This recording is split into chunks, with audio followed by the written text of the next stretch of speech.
Hello, everybody. Welcome back to Spill the Tea. Lou, welcome back to lovely Kai from behind the dugouts. Guys, I have to give everybody fair warning right from the off. I am extra scattered today. I am not put together. I am not organized. Kai has spent the last 5 minutes listening to me talk to myself. Oh. And I am echoing my own video, which is just a sign of how not put together I am right now. So not only do you get to hear me once, you get to hear me twice. Do you know there's nothing worse than when you hear your own voice played back? It's rotten. But welcome to the video. Welcome to Kai. Well, and straight away, Dave Boy says, Kai, we are demanding 30% possession tonight. So he's feeling hopeful for you. Guess is in the house. Lovely Gary is in the house. He's saying hi to me and hi to you. Luke is in the house. Guess is here, and everybody can hear me. I mean, that's some days you can't hear me at all. Some days you can hear me twice. Woohoo! Mama is obviously in the house with her spanner, and lovely Streets is in the house, which is excellent because it is, of course, predictor night, and we can't do that without Streets. So, Kai, I had a little chat after your match with the lovely people. I did some live late night match reactions. It's just all very exciting. Marv has also joined us with some shampers. He is talking about Ballboy karma, which means he has seen the thumbnail, Kai. That's good. He saw the thumbnail before he came in. But you know what? Did he hit the like button? That's the real question. They've all seen the poll. They've all seen the thumbnail. Have they all seen the like button? Let's hope so. But I did a match reaction, and I actually went backwards in order of the matches because I was so incensed by the fact that this grown man assaulted a child and nobody seemed to care. In fact, the commentators were like, oh, well, if he hadn't tried to throw the ball away, it wouldn't have happened. And I'm like, you don't assault children because they do things you don't like. That's completely insane. Like, that's literally nuts. And these two commentators were convincing each other that it was fine to assault him because he was a little bit naughty. I mean, I'm pretty sure they outlawed that. It's definitely against the law over here. So unless you are doing something wildly different over there, it's absolutely illegal. You can't do that. Corporal punishment is out, okay? But I also didn't think it was a 5-2 match. I thought you actually equipped yourself quite well till right at the end. And I thought Pedro Neto was one of your better players on the pitch throughout the match until his complete head loss. Yeah. Talk me through the match from your point of view, because I was quite animated on my match reaction and I might have forgotten some things. Well, in regards to the assault on the Ballboy,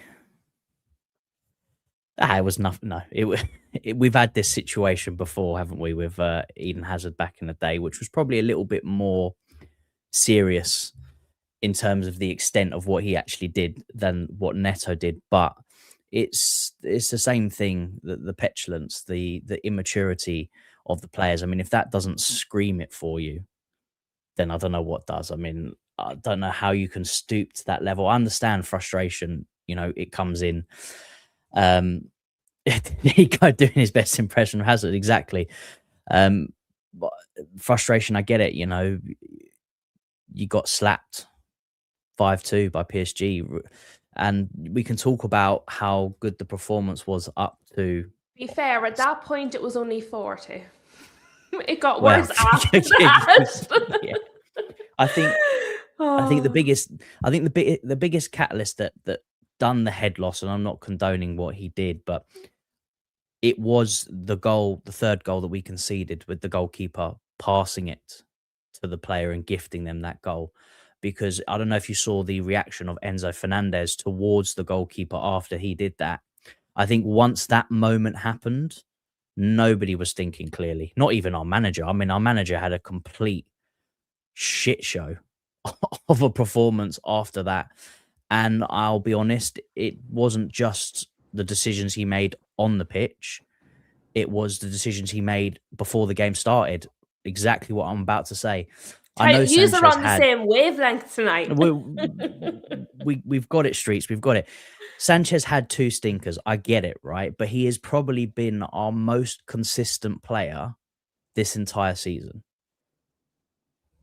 At that point, when any kind of player, not just a goalkeeper, any player is going through a few sticky games, a rut, the best thing you can do is trying to give them a bit of confidence. He's played PSG before. We've played him in the Club World Cup. He had probably his best game for us ever. So going into this game, he would have come in with confidence, knowing that he's already done it. Then if he had been given the confidence by his manager as well to say, look, you've had 2 stinkers, but I still trust you for this game, it would have given him some more confidence. Jorgensen should not have started that game. He shouldn't have started. And the tactical approach that we are using, and it's not the first time Enzo Maresca done it. This is the way that the owners, the club, they want us to play this possession-based football, Pep style, which for me is that's fair play. Gary, I'll say He's sorry to you now. You there. You've trumped us there. I'll say sorry to you now because I guarantee I'll be throwing a few Spurs jibs along the way. I can't do a stream without one. How was that game against Atletico? Moving on. Then too early. Probably about the same as yours against PSG, about the same. To be honest with you. Yeah. You know, if you want to get technical. But there was some poor decision. And with this possession-based football, unfortunately, none of these goalkeepers are good enough. Not a single one. So if they are going to proceed to go down this route, and this is the way that they want to play, they need to get rid of both goalkeepers and need to go get a goalkeeper that can play confidently and doesn't make it was a ludicrous decision. When you look at when he was on the ball and what he had, because the goalkeepers are got the best position on the pitch. They can see everything. They've got everything in front of them. And in that moment, he had 2 PSG players and a Chelsea player in front of him. And on the side, he had 2 unmarked.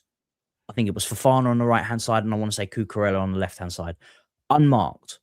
Open up your body, play it out wide. There was unnecessary pressure to put on the midfielder there. How's relegation feeling, Gary? Anyway, no. Too early. I'll keep that one for later. But it's not even the watershed yet. Calm down. But it was a poor performance, and yes, we had moments where we've played well. Like, don't get me wrong, Rosinia's football, the style of football we're playing, at times it looks good. But it doesn't matter if we're not getting the results, man. It's pointless.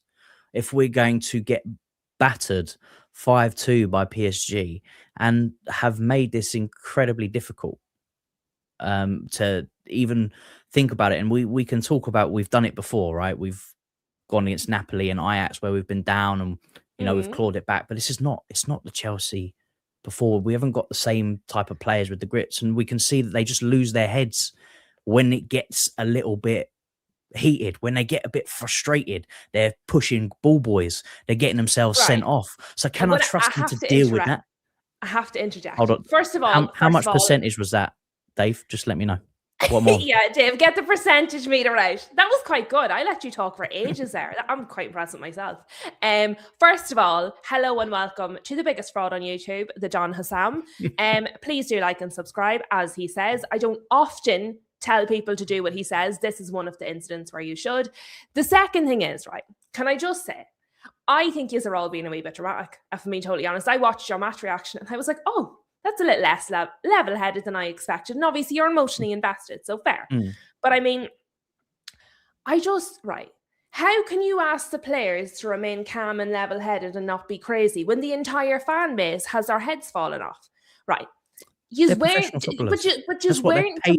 What are you? You're a professional fan. You've done it all your life. You've been a fan longer than they've been a football player. I don't consider myself a professional fan. I've considered myself an armchair warrior who now been a fan longer than they've been a player in front of the camera.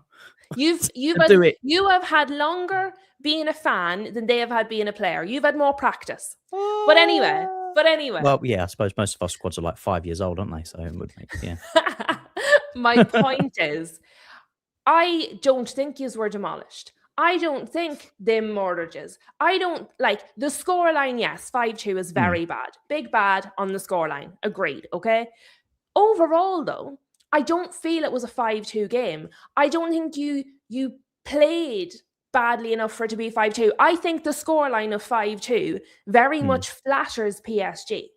I think for the most of the game, it was very even. You were very much in it. You were having chances, they were having chances. It was backwards and forwards and backwards and forwards, right until the very end.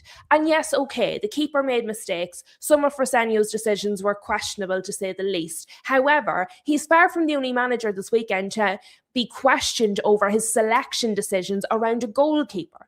It is a thing in cup competitions where managers maybe correctly or incorrectly, it's not the FA Cup or the Carabao Cup, it's a different cup. Maybe someone should have explained that to them, but they played their cup keeper in a cup competition. They just failed to decipher which cup competition that's appropriate for. But I mean, I'm not saying it's sensational. You should be tap dancing on the roof. Do you know what I mean? But I don't think it's as bad as the scoreline would suggest. Do you know what I mean? I would agree with you. I would agree with you if it wasn't a one-off thing. If this was just a one-off, right? If this was a game where it's the first time we've seen our goalkeepers, because it's not, Jorgensen has done this before, but so has Sanchez. But if it wasn't the first time I've seen our goalkeepers do the same thing, if it wasn't the first time I had seen Rosinia make these decisions, and it goes back for every other manager that we've hired, the point is they're at a top football club, right? They are paid the big bucks to get results. I don't, and I've said this from the start when he came in, like I'm still not Rosinia out. I still think he could do something with the squad, and I do that believe would be real dramatic. Is good enough, and is good enough to do better than they are doing. Not saying they are title challengers yet, because we're not. We're so far off it, but we are good enough for top four, and we're good enough to put in a more manageable performance. The game performance in terms of how we played in moments, of course, a game is about moments. We played some great moments. We were definitely going toe-to-toe with them. But the problem is we make these inexcusable, poor decisions, but it's not one individual. It's the whole squad, whether it's them losing their heads for a red card, whether it's the manager making poor substitutions, whether it's players deciding to pass and gift the goal. This is not a one-time thing. This is a thing that is occurring over and over again, which then says they are not learning from it. And if they're not learning, how do they get better? And how are we going to get better if they continue to make the same continued mistakes? And that is the frustration with the fan base is, and a lot of it is not, obviously after the games, the outburst is about the game generally. But a lot of it, 55%, I'm taking out. That just makes me want to talk over you now. That's far too high of a number. Now I need to talk more. It's more directed at the top, because at the end of the day, they make the big decisions in terms of the players coming in, the people that are in charge. But I like to take and just focus on the football. And right now, I'm seeing the same mistakes over and over again. I'm seeing the same players doing the same things, and I'm not seeing any change. Anything different.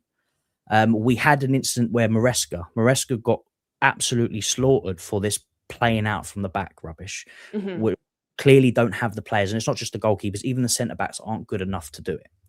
But he got to a point where I want to say it was the Ipswich game last season, where Sanchez got absolutely rinsed and basically was told, you're not going to play out from the back anymore. And he changed it, and we looked so much better.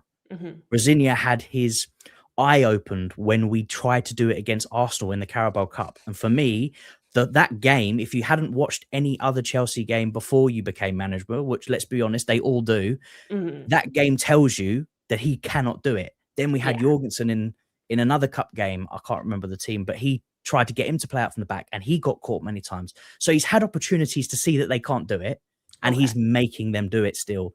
And we are causing self-sabotage. Someone said it in the comments. We self-sabotaged ourselves in that game completely. So though the scoreline definitely flattered PSG, the factor of the matter is we're playing Champions League football. You can't gift opportunities like that in this competition. You're going to get slaughtered. So, yeah. Well, Gary is back at you. And Kai wants to mock our goalkeeper, Kettle. He means pot, kettle black. Yes, we're going down. And Gary has said that here for weeks. He can't wait to play Ipswich and Norwich as he lives in the middle of them. Well, do you know what? At least Gary is seeing the bright side Optimism, of things. Gary. Optimism. Absolutely. And to be fair, Gary's so good. Win, lose or draw, Gary is here. Yeah. So fair play to The him. only thing I definitely agree with Gary on is the way that his goalkeeper was treated for, was it Kaminsky? Oh, yeah, Kinski. I thought that was not on, but I did. game. I've done 2 full shows on that at this point. I think if I talk about that anymore, the chat's going to be like this again. They're all going to go for a nap, even though it's what's being talked about 24/7. But I've done 2 shows already because I was ahead of the curve, and we lovely Kate from Kate and Jimbo on yesterday. Yeah. Wills is in the house as well, fashionably late as he likes to be. The only person that's later than me is Wills. He's actually just hoping that I'm also late. but I think that's fair enough. I think when you're making new mistakes, that's fine, because at the end of the day, he was hired knowing that he was learning on the job. So he's going to make mistakes. So you can't really give out about him. It's when I agree with you. If you don't learn from your mistakes, if you keep making the same ones, that's when it's an issue. We had that at United with Amram. He insisted on this 3 at the back when it just did not work for our team. It was a silly thing to do. He kept going with it, even when it didn't work. We had the same thing with Ten Hag. Just persisted with things that don't work. In fact, our entire club has persisted with Dallo for years when he doesn't work. Do you know what I mean? So I can relate to that. You see the problem, at least try and fix it. If it's a new mistake, that's fair enough. Lovely Jared's in the house. Jared is very good at predictions, by the way. Hi Lou, been out today, so just joining the show. Going to turn on the Wrexham game in a bit. I tell you what, you're as well to watch some Wrexham, because they could be joining us, although Sachin tells me they also might not be because they're not looking too hot. And Sachin is Middlesbrough, so Sachin knows what's going on down there. And Wills has come to drop his like. But as you say, this isn't the first time there's been an issue maybe around discipline, around, just being able to hold your head with your players. And actually, I want to talk about Pedro Neto and some disciplinary procedures, but it's not about the Ballboy. So Pedro Neto had a different red card from a different competition in a different match. And so there's been some follow-up with that. So I think that's really good because it gives us some context to this behavior. And then I'm going to come back. I've started some comments there. But, I like to do the research. I like to know what's going on. And I think it's important that we have all of the background information. It gives a bit of colour, Kai. And you look so pleased that I have been so diligent in my research. You're like, for goodness sake. It's not stabbing me at all, isn't it? Keeps things interesting. So, from the lovely Ben Jacobs, Mr. BJ, Pedro Neto given a 1-match ban for misconduct occurring after being off against Arsenal. I believe he means to say sent off. Sent off. The winger was also fined 70k. So, regulation and discipline update. Pedro Neto has been given a 1-match suspension and a 70k fine for misconduct that occurred after he was sent off in Chelsea's Premier League match against Arsenal on Sunday, the 1st of March. It was alleged that the player acted in an improper manner by failing to leave the pitch promptly and or using abusive words towards the match official following his dismissal in the 70th minute.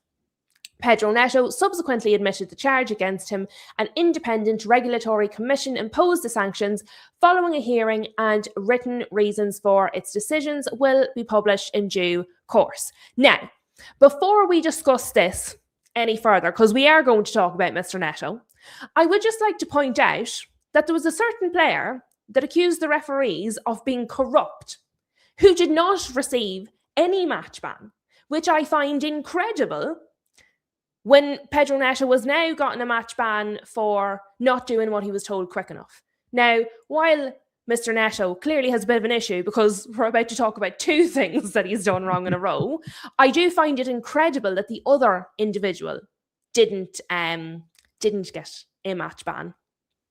So, and there's Ray straight away. Neto charged and fined within 1 week. Rodri escapes a ban after 4 weeks. And I am going to be doing a full video on that, folks. Obviously, we have the weekend matches and then we've international break coming up. And I have so many things we're going to talk about. Rodri's one of them. Rodri is on my list. And trust me, the list is not where you want to be. Because if you're on the list, you go on one of those under the spotlight thumbnails. And I mean, the same one Santa's got. The naughty mine's list, much worse. If you're on my naughty list, it's much worse than a bag of coal, let me tell you. I think over here people would be happy for a bag of coal, the price of things at the minute, to be like, please give me the coal. But regardless of the fact that clearly it's one rule for one and another rule for another, Pedro Neto did get a match ban and a fine. What did you make of this? Have you seen this? I assume you've seen this, but you know, people work, so maybe you haven't. What do you think? Yeah, I've seen it. I've read it. Do I think he deserves it? Yeah.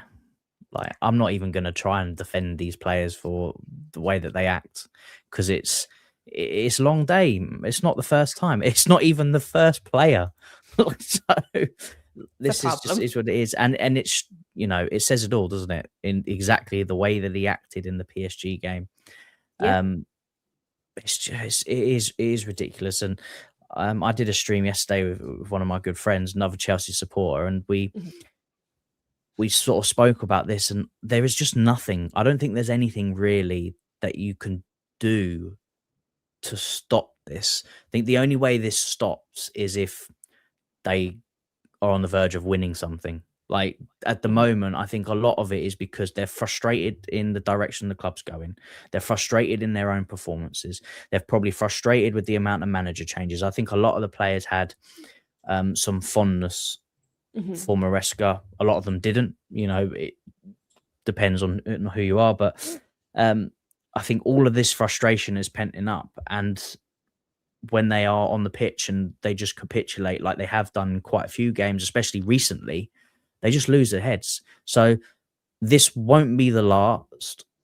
I can see a couple more red cards along the way. And if we start, well, they're going for a record, to be fair. You wouldn't want to miss out. We got to finish the season with the record or something, can't we? You know, it's what it is.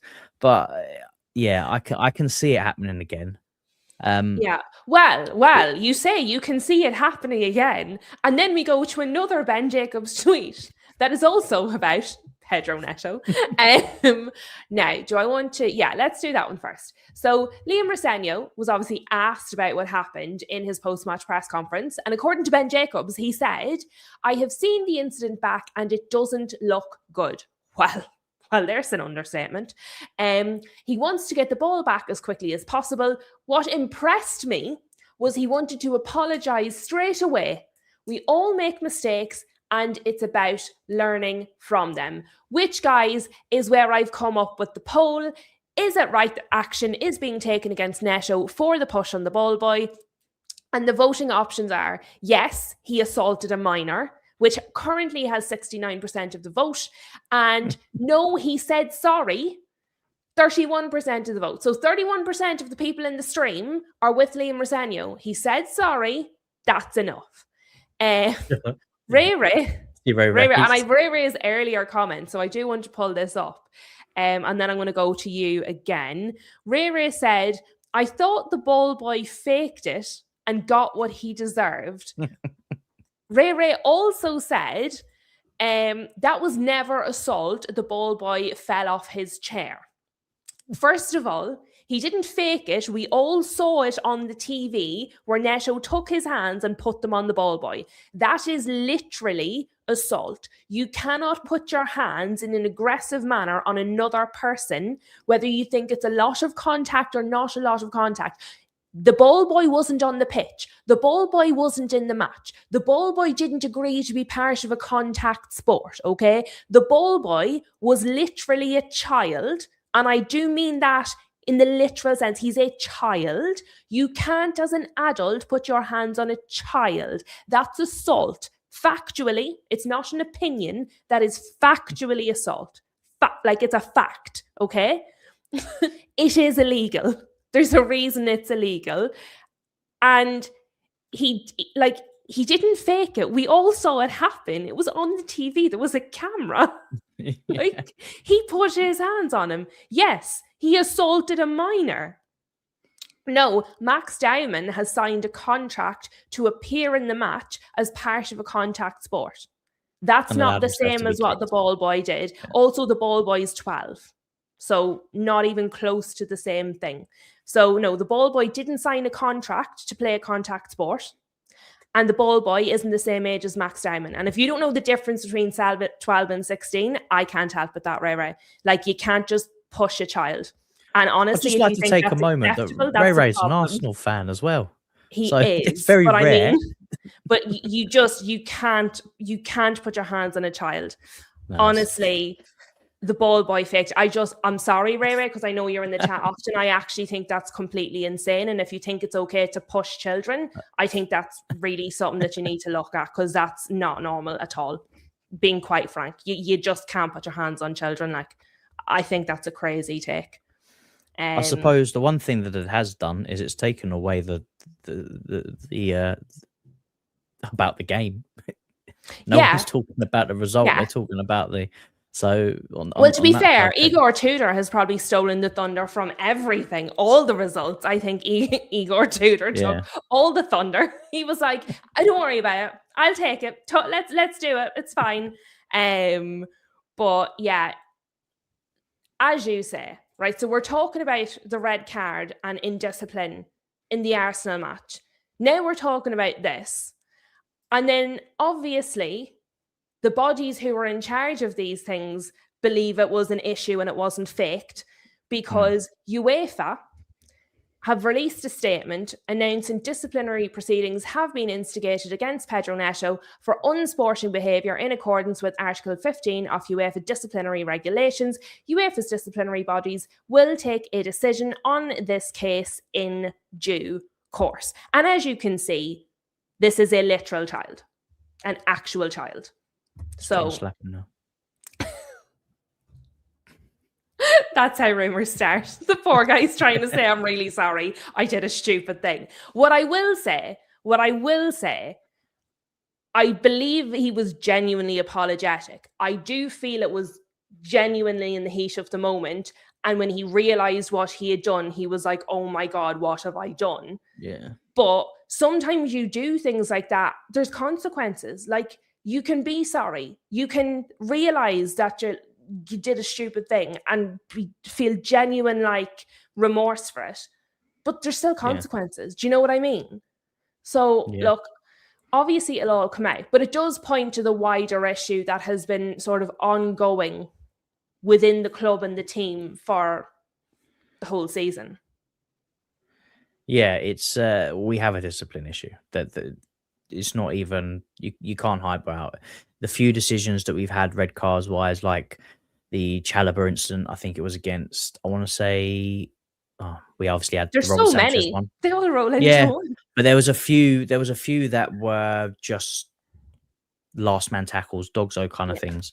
So those ones I don't put down to ill discipline, just more positioning and stuff like that. But of recent, there's been a lot, mainly because they pick up the yellow card for dissent, and then they get booked and get the red card for a foul that they can't commit because they were on a yellow. So it's a problem. It's a problem, and it's not going to be fixed this season.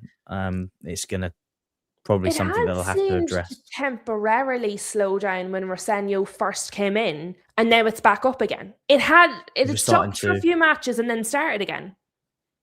It's because we come in, we're picking up points. Obviously, we had the issue with Arsenal quite early on, but we were winning, and then we started to drop. We started to pick up draws. We started to lose. We got beat 5-2. That's when frustration starts boiling over, and then players slip back into that slump again. And they're professional footballers at the end of the day. I mean, people would, give anything to be in their position, to be paid what they're paid to play football. The least you can do is keep your head and stay on the pitch to play 90 minutes, right? Yeah. Surely. And to be fair, it's not as if they haven't, it's not as if, right, at this point, Surely they're, as you say, learning from, they've got enough Learning of from them. yeah. Surely they know at this point. And I think what happens now is you get that problem of the referees are going to have preconceived notions about your team now. So Yeah. oftentimes I think it's specific to players. And I often mention Casemiro from United because he gets red cards for everything, right? But I do think normally it's specific players, whereas now referees are going to have a preconception against your whole team because they're like, there's the team with all the red cards. All our Yeah. players are getting them. So I think that's going to be a problem for you, is because even when, do you know those ones we often talk about as orange? Do you know if it's given as a yellow, it probably won't be overturned, but if it's given as a red, it probably won't be overturned because it's kind of in the middle somewhere. Those Yeah. are all going to become reds now for you guys. All the middle stuff is going to become red, whereas Yeah. maybe previously it might have been a bit of a mix. I think that's where you're going to have a problem. We've created this problem ourselves. I mean, the ball boys are going to be turning up in full rugby gear now to protect themselves when Neto's on the pitch. It is. We have now made it incredibly difficult. Even what was the manager that got booked, or was it sent off? Daniel Leeds, that's Farke, it. for trying We've to now speak. He's to trying just to walk, speak to the man. exactly.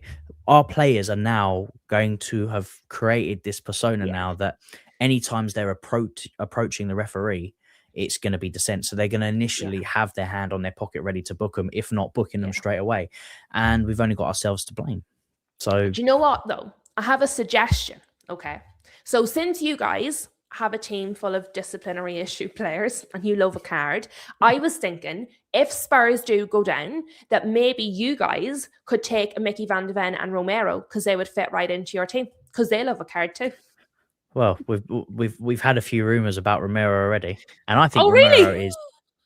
is a quality centre back, but he has got Yeah, if he's he got could control issues, man. himself. He's got issues. So I don't think we need any more players with issues in our team, to be honest. I thought that was a joke, but no, it's true. No, it's not the first time we've. But then again, it's Chelsea. We would literally link to anybody on the planet, That's especially very if they're funny.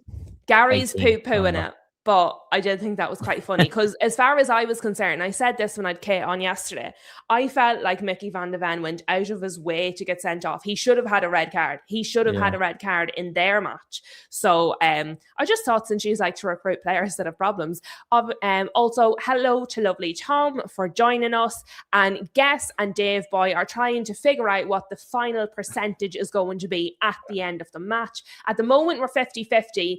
I don't think it's going to end that way at all. I think you've done really well so far, but you're going to tire out. But I do want to talk now. So we've talked a little bit about the players. We've talked about Neto's issues.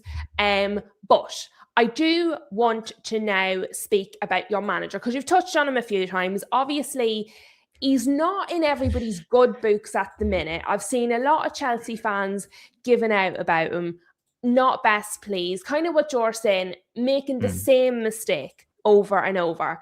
But he was also asked about the fact that your team news had leaked before the match. And so what he said was this, with his big happy head on him. Liam Rosenior on Chelsea 11 leaked early on the press. I'm sure we'll get to the bottom of that if that's the case. These things now happen quite a lot, but I'm more worried about the end result rather than before the game. Now, I'm going to ask you about these comments, but I'm also, since I'm feeling the background tonight, since I'm enjoying this, giving a bit of colour to the situation this evening. You have a player on your bench, okay? His name is Alejandro Garnacho. Before he played for you guys, he played for just a little team called Manchester United. This Manchester United team used to have issues with team news being leaked early, particularly when a specific player was on the bench. It's incredible, the coincidence. So what do you make of the situation, Kai? You don't have to be Sherlock Holmes to work it out. It may not be him, but it probably is something to do with him because his brother's probably there 24/7. But do I care that much? No, not really. I mean, how much does that affect the game? Quite a bit if it keeps happening. But Because you see how? what you're saying, right? See what you're saying. I don't really care. It's not a big deal. You're essentially agreeing with what Rosenio said. I care more about what happens on the pitch than what happens off it. Okay. The reason, and again, probably the reason I have such a strong opinion on this is because we literally lived it. We've lived this. Yeah. Okay. First of all, you're giving the opposition opportunities to tweak their tactics. They're not going to change their whole lineup. But I mean, that's the point of half time. You see the opposition's tactics, you go in at half time and you say, okay, this is what we're going to tweak in order to combat what they're doing. Okay. So essentially, you're giving them half time before the match. They have more information than you do. The second thing, and probably actually my bigger issue with it, is that it's a symptom of the toxicity in the dressing room. It's a symptom of the players not doing what they're told. It's a symptom of a player who thinks he's bigger than the club, bigger than the manager, and that these rules and these decisions don't apply to him. When you have rumors of ill discipline, when you have criticism of a young manager who's maybe learning on the job and an indisciplined team with a lack of leadership, and then you have somebody on the inside poisoning the apple cart and then leaking that out to the media and to social media, because let's face it, that's where it's going really. I think that's a bigger problem, and he starts small. It will start to come out earlier and earlier and earlier. There was one point where we had the lineup leaked 24 hours before the match. That can change a whole lot. It's not this one match with this one leak about an hour before. It's what comes off it and what it's a symptom of. And I suppose like that, because we experienced it with this specific player, I suppose I see where it goes because he did it with us. Yeah. Yeah. I mean, on the side of leaking things, being toxic, I get that, but I don't see how much leaking a lineup. I understand they can change things tactically depending on how early the lineup gets leaked an hour before the game. What stopped them from tweaking things an hour before the game? So it does, to me, it doesn't make such a big difference. At the end of the day, it's still 11v11 on the pitch. You still got to go out and do the job. Knowing what 11's on the pitch is not going to make too much of a difference. The only thing is it may give you more confidence, like if you saw a Chelsea lineup without Cole Palmer in it. That's what I can see. To me, not a big deal. But in terms of someone being a little rat, that could be found out. But the thing is, I don't know how it was with United and with Garnacho, and if it is him, I'm not going to throw him and say it is. It's obviously, it's an interesting coincidence. It's an interesting coincidence considering he has been known to have done it before.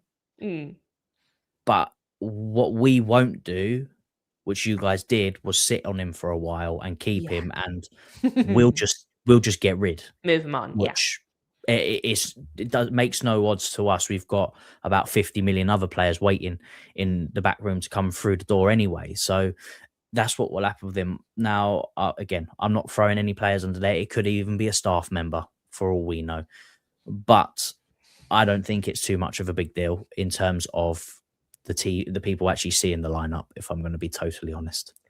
I will be curious, because obviously you're going to be on with me weekly for the rest of the season. Well, when we don't have a match on the night.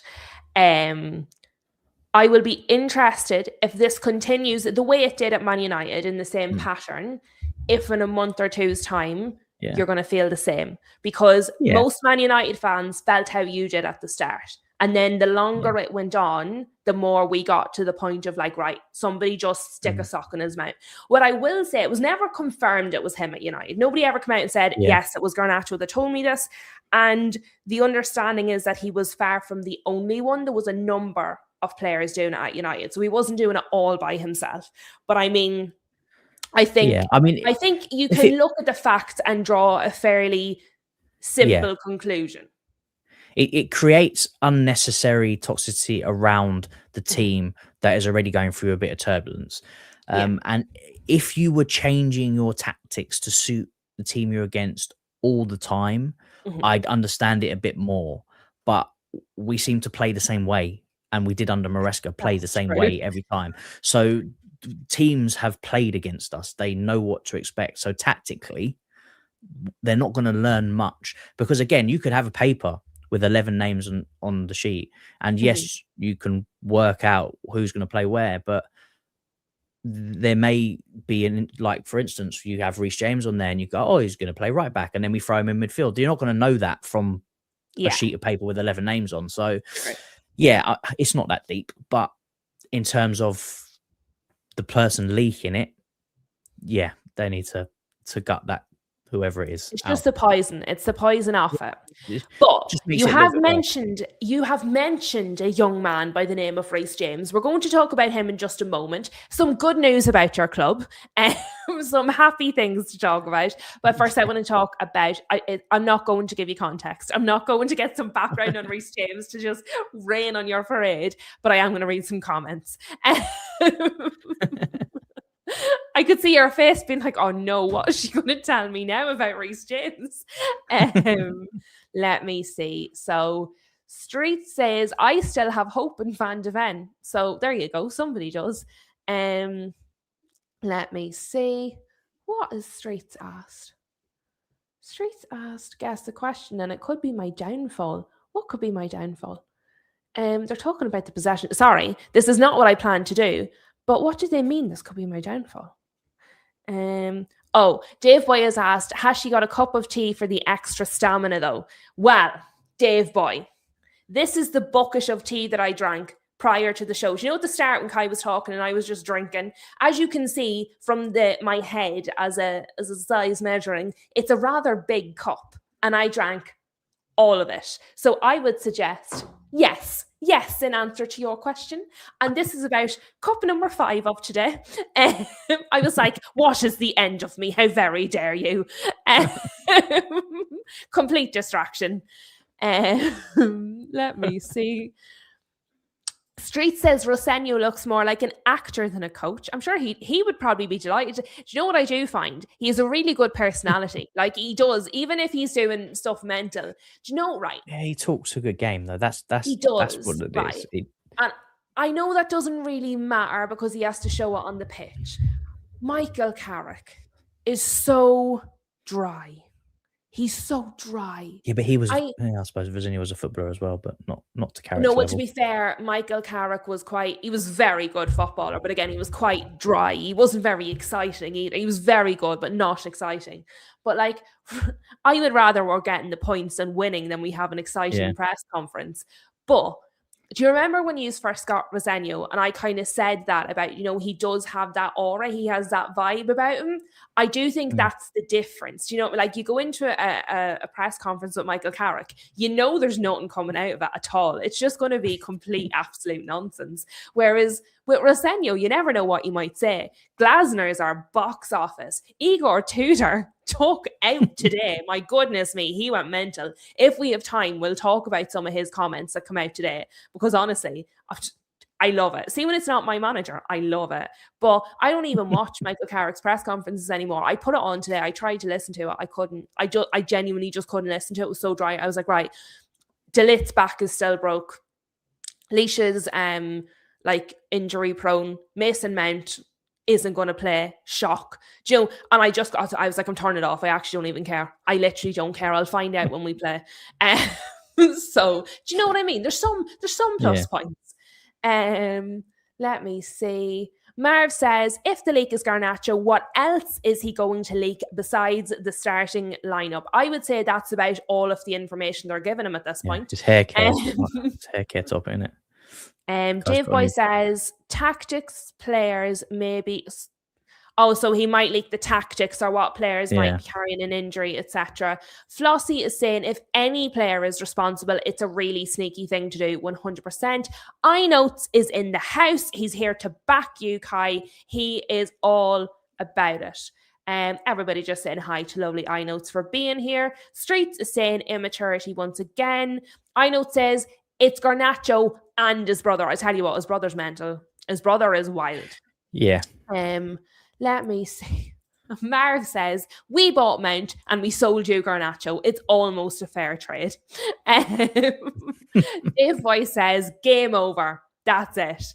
And lovely Shem is in the house. Good evening, lovely Lady Lou and Mr. Kai. Hope you are both doing well this evening. We lost 3 to 4 more players for the Liverpool game on Sunday. That makes it, I think, 13 injured and not available. It's 13, Shem. I saw the list and it's like all first team players, all of them, because Palhinha and Romero were out for the concussion.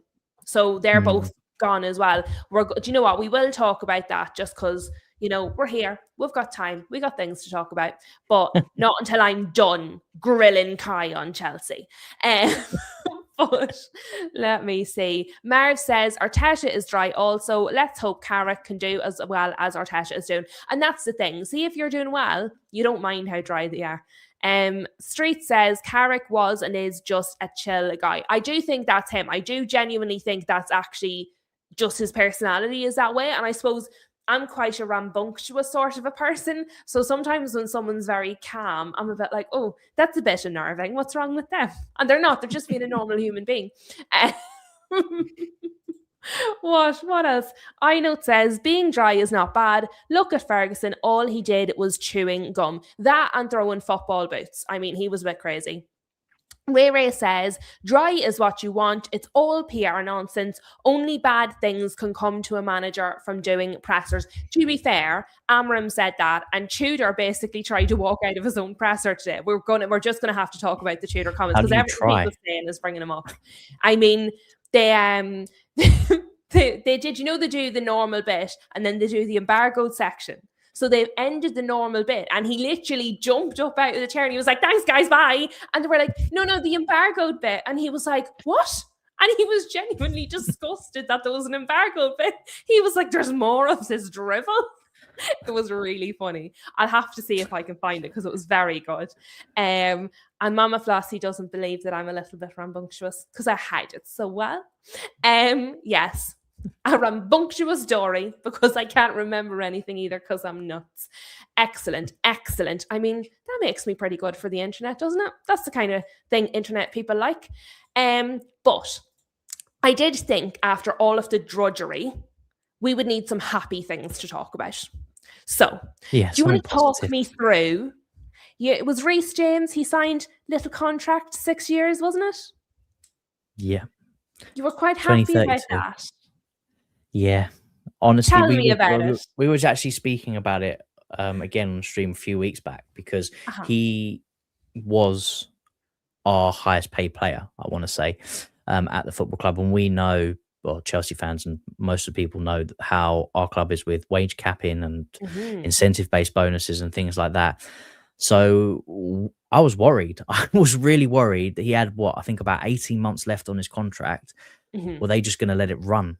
And try and force him to drop, and if he didn't, just let him go. So I was concerned. To say, and I'm being rude here, but I have to say, as a rival, I've been watching that because I was like, right, this is going to be the test. It's not that it's fine, but that's fine if that's your recruitment policy, bringing new people in. Yeah. But obviously, as those people mature, you want to know, okay, are you going to keep the people after you develop them, or are they going to be subject to the wage cap thing or two? So I've also been watching this to see what was going to happen. But sorry, you continue. Yeah, no. So it was a concern of mine, and to see, and it kind of come out of nowhere. Like there was no news that talks were underway. Really, it was all in the background, which, to be honest, I prefer it that way. I do prefer it. I don't want to hear about it. I just want to know that it's done. And the fact that he signed a 6-year deal, for once, I can sit here and go, they've actually done something right for a change. Yeah. And it's important. It's important to have. He is one of the only players in the squad that knows what it means to play for Chelsea, and knows what it means to win for Chelsea, and let's be honest, on his day when he's fit, which he is at the moment, he's managed to stay fit. He is the best in his position. I'm sorry. For me, there's no argument. He's got everything. He's got his physical attributes. He's quick. He's good on the ball. You see how he walks into midfield, even when he's coming up against, you know, some of the supposed best midfielders in the world. He's still outperforming them in a position that is not his natural position. And he just makes us better. He just makes us better. So I'm buzzing. I'm happy that he signed it, and hopefully there wasn't too much negotiation from their side, and it was him. This is what I want. This is what's going to happen, and they've given him what he wants, because it's not just for him, but also for the players around him. And I said this in my little video that I popped out earlier today, that if players are frustrated with the direction that the clubs are going and they don't feel like we're going to win anything or go on and win anything in the future, they will start getting up and leave. You know, the summer was worrying me. If we didn't get Champions League, which we can, we might not, it's still up in the air at the moment. Down to our performance. You told me that you were definitely going to finish. We are getting it. No, we are getting it. We are getting it. No. You said you were going to finish above United. Third will be us. Fourth will be United. I think Villa are going to be the team that's going to drop out, and I need Spurs to win this weekend. Is Spurs Liverpool? We both need Spurs to win this weekend. You know what I mean? We are both supporting Spurs about, and actually, Ray has a good question here for you as well. Streets is a bit crazy. He caught a touch of the Delulu, but it's okay because on this channel that's allowed. But Ray but remember when I said this weeks back, and I said about it, and I said, third is an option, and this was before even United were in the talk of being in top four. You were still quite far out of it, and I want to say it was Streets, but I could be wrong. And they were like, "No way, Aston Villa are like 8 points clear," and look what's happened. Everybody's been saying that, because I've been saying that Aston Villa were going to fall out of the top five, and everybody was telling me that I was not. This is football. Anything can happen. I'm still holding out. Shem says, "Oh no, don't wait for us to help you when we can't even help ourselves." Between Shem and Gary found me through lovely Kate and Jimbo. Honestly, the guys are absolutely, they have the best, their channel is lovely, right? And all their chatters are lovely. And some of them jump in here. But honestly, Shem and Gary, they always tickle me. Now, Paige does be in sometimes. I don't think Paige is in this evening, but Paige is lovely as well. But Ray had a question for you, and I did start it from earlier, but we didn't get back to it yet. So what I'm actually going to do is put it in. So I'm just going to pull it up on the fresh comment that he's put in, and we'll kind of circle, because it is kind of related anyway. It's all about Blue Co and how you're being run, so it is sort of related. But just to finish up on Reece James, I agree with you. I think it's a really, really, really good signing. I think he's a really good and important player for you guys. And I think kind of what I was saying about the team leaks, it's a symptom of something, and it's more that than the individual action. So while his contract and the signing is very good and the whole lot, I also think what it's a sign off is good, because there was all of this talk that just we're going to start losing players. There was all of this talk that, you know, if you don't start winning things, people will stop believing in the project. Obviously, there's the links for Cole Palmer saying that he's not happy there, he's not enjoying, he wants to go home to Manchester, blah, blah, blah. And I think a lot of people thought, you know, if you lose a Cole Palmer, that's a sign that the players aren't buying into the project. I think when you have a Reece James signing, I think that signals not only to fans, that signals to the other players. Well, if Reece is staying, I'll stay too. Yeah. I think if he had been running down his contract and he was going to leave, I think then you get other players going, well, if he's going, I'm going too, because he was one of the things that was holding us together. Even more so than Cole Palmer, because Cole Palmer is a bit like fairy dust. Do you know what I mean? Like, he's a bit star power. He's a bit of magic. Yeah. Whereas Reece James is a bit more like, and I mean this as a complete as a compliment, he's like sturdy. He's your base. Yeah. If he goes, the whole rug's pulled out. I think it's a big thing what it signifies. But Ray was asking, have you heard the news about the Chelsea director meeting with Chelsea content creators? It's a damning indictment of the board and the corporate direction, which contrasts with Reece's new contract. So I think it's actually a really good time to bring it in. So I'm glad he put it back, because I probably would have waited too long and missed the boat. I'll Yeah, so actually this look up what actually I want this for now. dropped yesterday, while we was on stream. And I got to read it all live and everything. So Oh.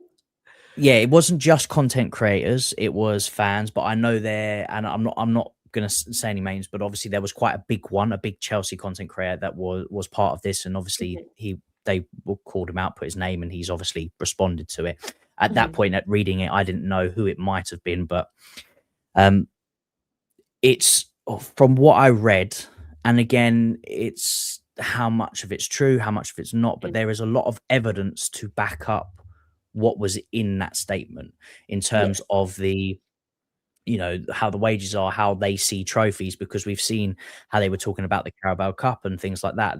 There For is people who a lot of haven't truth. heard kind of what was said, give Yeah, us sort of, obviously, I'm sure it was quite long, but give us sort of maybe the top 3 points of, okay, yeah, how do they feel about trophies? Because not everybody will have seen it maybe as a non-Chelsea fan. yeah. So one of the things that stood out big for me was the part at the bottom, which was about John Terry, the fact that the club felt that they didn't want him, that he wasn't professional enough. They didn't want him anywhere near the first team or anything like that. And you don't treat a legend of your club like that. And we need someone with that kind of experience, that kind of caliber. Whatever you want to banter John Terry about, which has been bantered up, he was at the top of his level, at the top of the game when he was playing. Just like I'd take Thiago Silva back if that meant that he could just breed in some of his experience, some of his knowledge to these players. You don't say that about a club legend, especially to a fan base that absolutely hates you right now more than anything. Yeah. And if they're Read the room. saying these things, yeah, read the room. They're saying these things to these people that have come to air their concerns. So there was that. It was the fact that they felt we shouldn't be upset with how we are at the moment, that it was always a downfall, that the project for them was about winning, but they couldn't give a time frame, which I get in some parts. You kind of You shoot want a yourself in the foot. ballpark. Yeah, you want a sort of ballpark, but I get that you'd be reluctant to give some kind of thing because you shoot yourself in the foot. But they've had more than enough time to Yeah. produce something. Let's be real, and they spent enough money to do it. And it was the fact, and this is the biggest thing, because obviously you've got the side of the people, which is a very, very small minority that don't really care. They're just happy to watch the game and is what it is. You've got a side of people that not happy with the ownership, want them to change the model, want them to change the way that they are. And then you've got the side of which is growing ever more, that just want them out, that just want them gone. But the biggest problem is being on both sides is they are not going to change anything. They are going to continue down the same road. That it was laughable that the fans are acting this way, which I think, again, read the room. Don't say that. So Yeah. Just it's not not the a thing great to say out article. loud. Those are It's not a inside great your head article. thoughts. They think they're doing great, according to them. Of course, you can pull out some of the gems that they've unearthed in the Cole Palmers, the Estevals, the Casados, these kind of players. I get it. You are going to pick, if you have a crop of 200-300 players, you are going to get one or two that are going to be good. It's, it's maths, but the fact that they feel that this is good enough and that they're doing enough, and that they shouldn't care about fans' opinions, and they shouldn't care about the club legends, and want to see the team go in the right direction. It's ridiculous. The club has become a cash cow for them, where they can make money. But even then, they're in the minus at the moment. So I don't, from a business perspective, and they want to tell us that we were a poorly run institute before they got here. You can't tell me we're run any better now, because we're in the minus. I mean, we're getting sanctions left, right, and center. We've got to make a certain amount of money just to not get more fines. I mean, we're taking a settlement agreements with the UEFA, and you want to sit here and have the cheek to tell us that we were poorly run before and now we're run great. I mean, it's laughable. It is laughable. But it also adds to the spectacle. do you know, like, and I understand what you're saying there. So Yeah. Sir Jim Ratcliffe came out when he bought into us with Ineos and said, you know, it's going to be 3 years, and they gave us the tagline of what was it they said? I ignore most of the things they say, best in class. And it now has become a bit of a caricature. It's like the guy that won't cut his hair until five wins in a row. It's now a caricature. And I think sometimes when people come out and they say these things, it becomes a caricature. That's the problem. Yeah. Like, they're saying they want to create the best team in the world. Where is it? free. It's been 4 years. Like, where there's not even a glimpse, a sign of it. Obviously, you know, they've won things. Like, Yes, we won the Club World Cup, which people will poo-poo it, whatever now. But I guarantee years down the line, it will be a competition. But we've won a trophy. Conference League again. It's not something I'm going to celebrate. It's not something I ever even want to be associated with again. And they'll sit there and go, "Oh, we won trophies." You haven't competed at the top level. You can't maintain a title push or even get close to being in that conversation right now. And you've had 4-5 seasons to do that. We're, you know, obviously we've been out of Champions League for a few years. We're back in it, and we're doing what we did against PSG because of what the depth that we have, and, you know, the management that is in charge making these decisions. We're not doing what we should be doing. And people always say they go, "Oh, they want to go, oh, back in the day, Chelsea are rubbish. You're just going on it because you had Roman 20 years of test." Yeah, fine. You know, I wouldn't say we were rubbish. We were still winning a few things back then, but it's like anything. When you've got success and you've gone through success, and you can talk about football, you can talk about technology and everything. When you elevate and you get better, you want to maintain that and build upon it. Of course. At no point should you be satisfied with going backwards at all. And why should nobody you be would. satisfied with that? Nobody No, would. if your mobile phone turned from a mobile phone back to one of those little dial-up phones back in the olden days that you had to ring round, you're not going to be happy with that.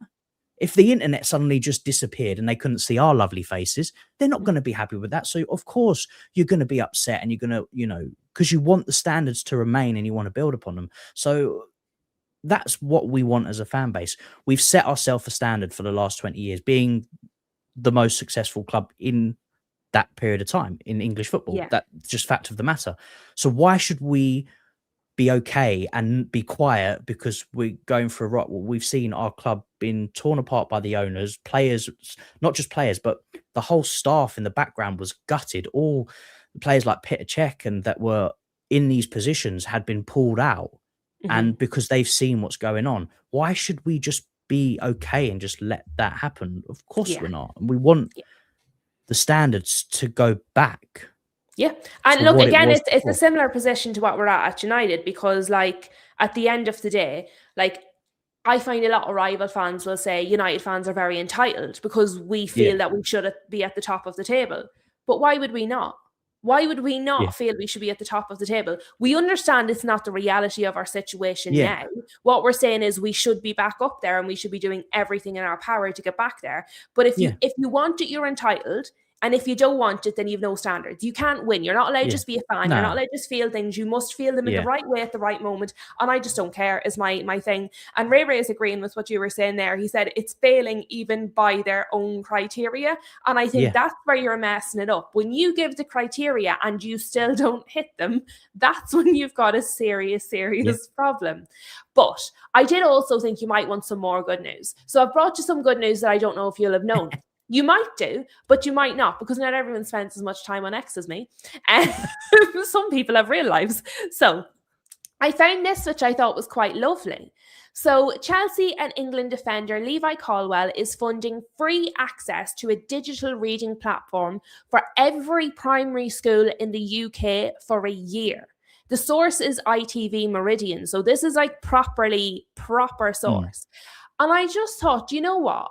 We see all these stories, and maybe this just isn't juicy. Maybe it's not exciting. It's not salacious. It's not, you know, it doesn't have the va-va-voom, as they say. But I have not heard anybody really talking about this, and I think it's incredible. First of all, I'm a reader. I love books. So, you know, I know they're not everybody's thing, but I love books. Okay. But even if they're not your thing, free access to a digital reading platform, and nothing is cheap these days. Every primary school in the UK, that's not England, that's the UK, for a whole year. That is a lot. Now, I know the footballers earn a lot of money, and that's all well and good. But I'll tell you what, they don't all spend it like this. He's not obliged to spend it like this. I think that's huge. And I think, you know what? People talk about, in discipline, and that really does root back to a personality. Like, that's a personal thing that you're saying about someone, that they have a bad attitude, that they're ill-disciplined, that they're, no self-control, blah, blah, blah. Here's an excellent example of one of your players doing something really massive. And like Marcus Rashford got all the pats on the back when he was trying to help feed the kids, which he should have done. But nobody's really talking about this with Levi Colwill. I haven't seen anybody else talk about this. Like, did you know about this? It's because, we've seen the thing, but it's because it's positive. Yeah. That's what it is. It's because it's positive. People and journalists go for the negative stuff. That's what they do. Why? Because they get the most reaction from the stuff that is not great. Yeah. So I fully understand why this would not be brought to light as much as, like, the fans meeting a director and being told things like that. It's never going to be, but this is what you want from a footballer. This is what you call a role model for younger kids. And what if you are in a position of money to give something back? And I'm never one to sit here and tell people what to do with their money, because at the end of the day, they've done what they needed to do to get to this position. They have earned it. They spent. Football is a cutthroat industry. It is cutthroat, especially in the academy level. It's a lifetime. You have to do it all your life to get to where they are. So they definitely earned it. Yeah. But like Sachin here is saying, Rashford and Sterling have done this charity for years and nobody cared. People are more interested in the football than the people. I don't think that's true. Because all I heard, and maybe it's because I'm a United fan, but when Rashford was doing this movement, and maybe it was the time, people didn't have as much to concentrate on, so this was being spoken about more. But I think when Rashford was doing his movement to get the kids the free school lunches, everybody and their mother was talking it. All the news stations were talking about it. All the YouTube channels were talking about it. I actually think he got an incredible amount of recognition. Didn't he get, was it an OBE and MBE? He got one of the recognitions by the royal family. So I don't think you can say that nobody cared when Rashford did it. I just think that's not true. Sterling, I think a lot of his, isn't centered in the UK. So while you see some stories, I will say it's definitely nowhere near what Rashford got. But I think it's because the charity work he does isn't always based in the UK. Therefore, it gets less attention, which isn't correct. But I disagree with Rashford. I do kind of agree with Sterling. The stories are there for you, look for them, but you have to look for them, which is probably similar here with the Levi Colwill. But when I saw it, I thought it was quite important. So I wanted to bring it in because I think it's really, really nice. And I think it's something that we should talk about. Let me see. So Flossie is saying Sterling built the schools in Jamaica, she thinks it was. I didn't think it was the UK, so that would make sense. I agree. And Sachin's probably pointing more to the point that you were making there. It's not gossipy. It's not the tea. No. Do you know what I mean? Nobody's excited. No. I think it's wonderful though. And I think it's lovely. And I think if we had more stories like this, it reminds you that they're humans. Yes, they're footballers. Yes, they've got great wages. Yes, they've, all this stuff. But they're also just people, just real people from real families. And a lot of them don't come from very kind of rich backgrounds. A lot of them are from working class backgrounds, and they remember what it was like. And, you see the likes of, not as a football, but the likes of Johnny Depp does a lot of charity work and will often go to children's hospitals dressed as Jack Sparrow and, not tell anybody it's really him. And I think, all of that stuff should be celebrated. Street says Rashford got an honorary degree, and I do remember something to do with that. Sachin says Grealish does charity work because his sister is disabled, and the only thing you see about him is his drinking issues. I know a lot about Jack Grealish's charity work, but I think anybody who watched my stream on Jack Grealish, I really like him. I think he's a fantastic footballer, and I think he's a lovely person. So again, I feel reasonably informed on that, less than Marcus Rashford and the kids, more than Sterling and the schools. but I would have known he does some charity work. However, I agree with Sachin's main point is that you hear much more about his drinking habits than you do about his charity work. I think there was one, and was it the child, was it, I can't remember, was the child blind or deaf? I can't remember. And there's a video of him, and of all the players, he was the only one to go and actually take time with the child to realize that there was a disability. And like that, then people were saying because of his sister, he understands, etc., etc. But I do agree with Sachin's point. You hear much more about the drinking. But no, I think it's important when we see nice things to shout them out, because obviously we've talked about all the bad things there that your players are doing. So how much nice better would the good ones. if more of the positive and the nice stuff was put in front of the world rather than some of the crap that we have to listen to and read? 100%. And do you know what? The world needs more happy stuff. But Sachin here says, Grealish took time to sign stuff when I visited Manchester, even though I was not a fan. Such a top lad. And I said this actually, like, I did a video just on Jack Grealish, and I genuinely feel like I'm not a mad drinker. For an Irish person, that's a bit odd, I know. I love like roller coasters. Yeah, a little bit. They'll disown me when I say this on the internet now. They'll not let me have any spuds. Someone clip that. I'm going to be banned from the spuds. But I said, I feel like he'd be a really fun person to go to like a theme park with. If you were going to Alton Towers or something, you'd be like, bring Jack Grealish. He'd be a bit of crack. And Mama Flossie is saying Declan Rice is a good lad too. So I agree with Sachin's main point. I think, the bad stuff is more sensationalized than the good stuff. And what Guest is saying, and this is probably a good point as well, we all have to start clicking and engaging with the good stuff if we want more of it. Because sometimes we see things that we don't like. So, for example, there might be YouTube channels that you don't like. But sometimes, because the gossip is so good, because it's so bad, it's almost good, sometimes you end up clicking it. Even though you don't like the channel, you maybe don't like the person who runs it, you don't like the panel, whatever it is, but you click it because you just can't, you need to see the gossip. Yeah. And so what Guest is saying there is really right, to be honest. We all have to start clicking and engaging with good stuff. We want more of it. And she follows that up with very smooth, like this stream, very smooth. She's good, isn't she? That's why she's blue. But you've been in the chat. You know we have a bit of a love affair with VG on this channel. You're aware of Vinny Grappa, yeah? You've heard me talk about the lovely VG, the journalist on Twitter, my way pal. But anyway, he's wonderful fun. So I thought we might need, I know I did all the bad stuff first, but anybody who made it through all the bad stuff to the good stuff, I have more good stuff. So I'm going to finish off this section with VG. Okay, so VG has said, this is no context, by the way, it's nothing related to anything we're talking about. I just think it was really good. So this guy is a professional journalist, a football journalist, right? So what he posted today was, one man's horn is another man's scorn. VG.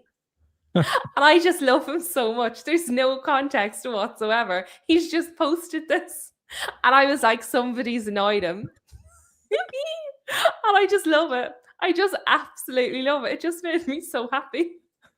And as I said, I think we need to share more of the happy stuff. But other than your team, the team that is receiving the most attention at the moment is Tottenham Hotspur. We did do a full stream on them yesterday, so I'm not going to do loads and loads and loads on them. However, their manager's come out and he's had a really interesting press conference. And he's basically said, people talk about the bottle. He obviously means the glass, but he basically said, people talk about the bottle being half full, but at Spurs, nothing is full. It's all empty. He does also say, he talks about Kinski when he was asked about if he would hesitate to play him again. He said he will play for sure. The day after on the training pitch, he was very positive. It's a very rare situation that happened, probably for the first and last time in my life and the life of a lot of people. In his career, Kinski will make other mistakes, but he has a strength and quality, he has a very good career in front of him. And what I will say is, Igor Tudor is not the type of man who's going to say nice things to make you feel better. So the fact that he said that, I do feel that he genuinely means it, because I don't think he would say it just to be nice. But he also said, you can be a victim, or you can fight. He basically said, you can cry like a baby, or you can pick yourself back up and go again, was more or less what he said. And he said some of the players at Spurs can do that, some of them can't. And if they can't pick themselves back up to fight, well, then I can't help them. I can help the people who want to fight. And if they don't want to fight, I'm not for them.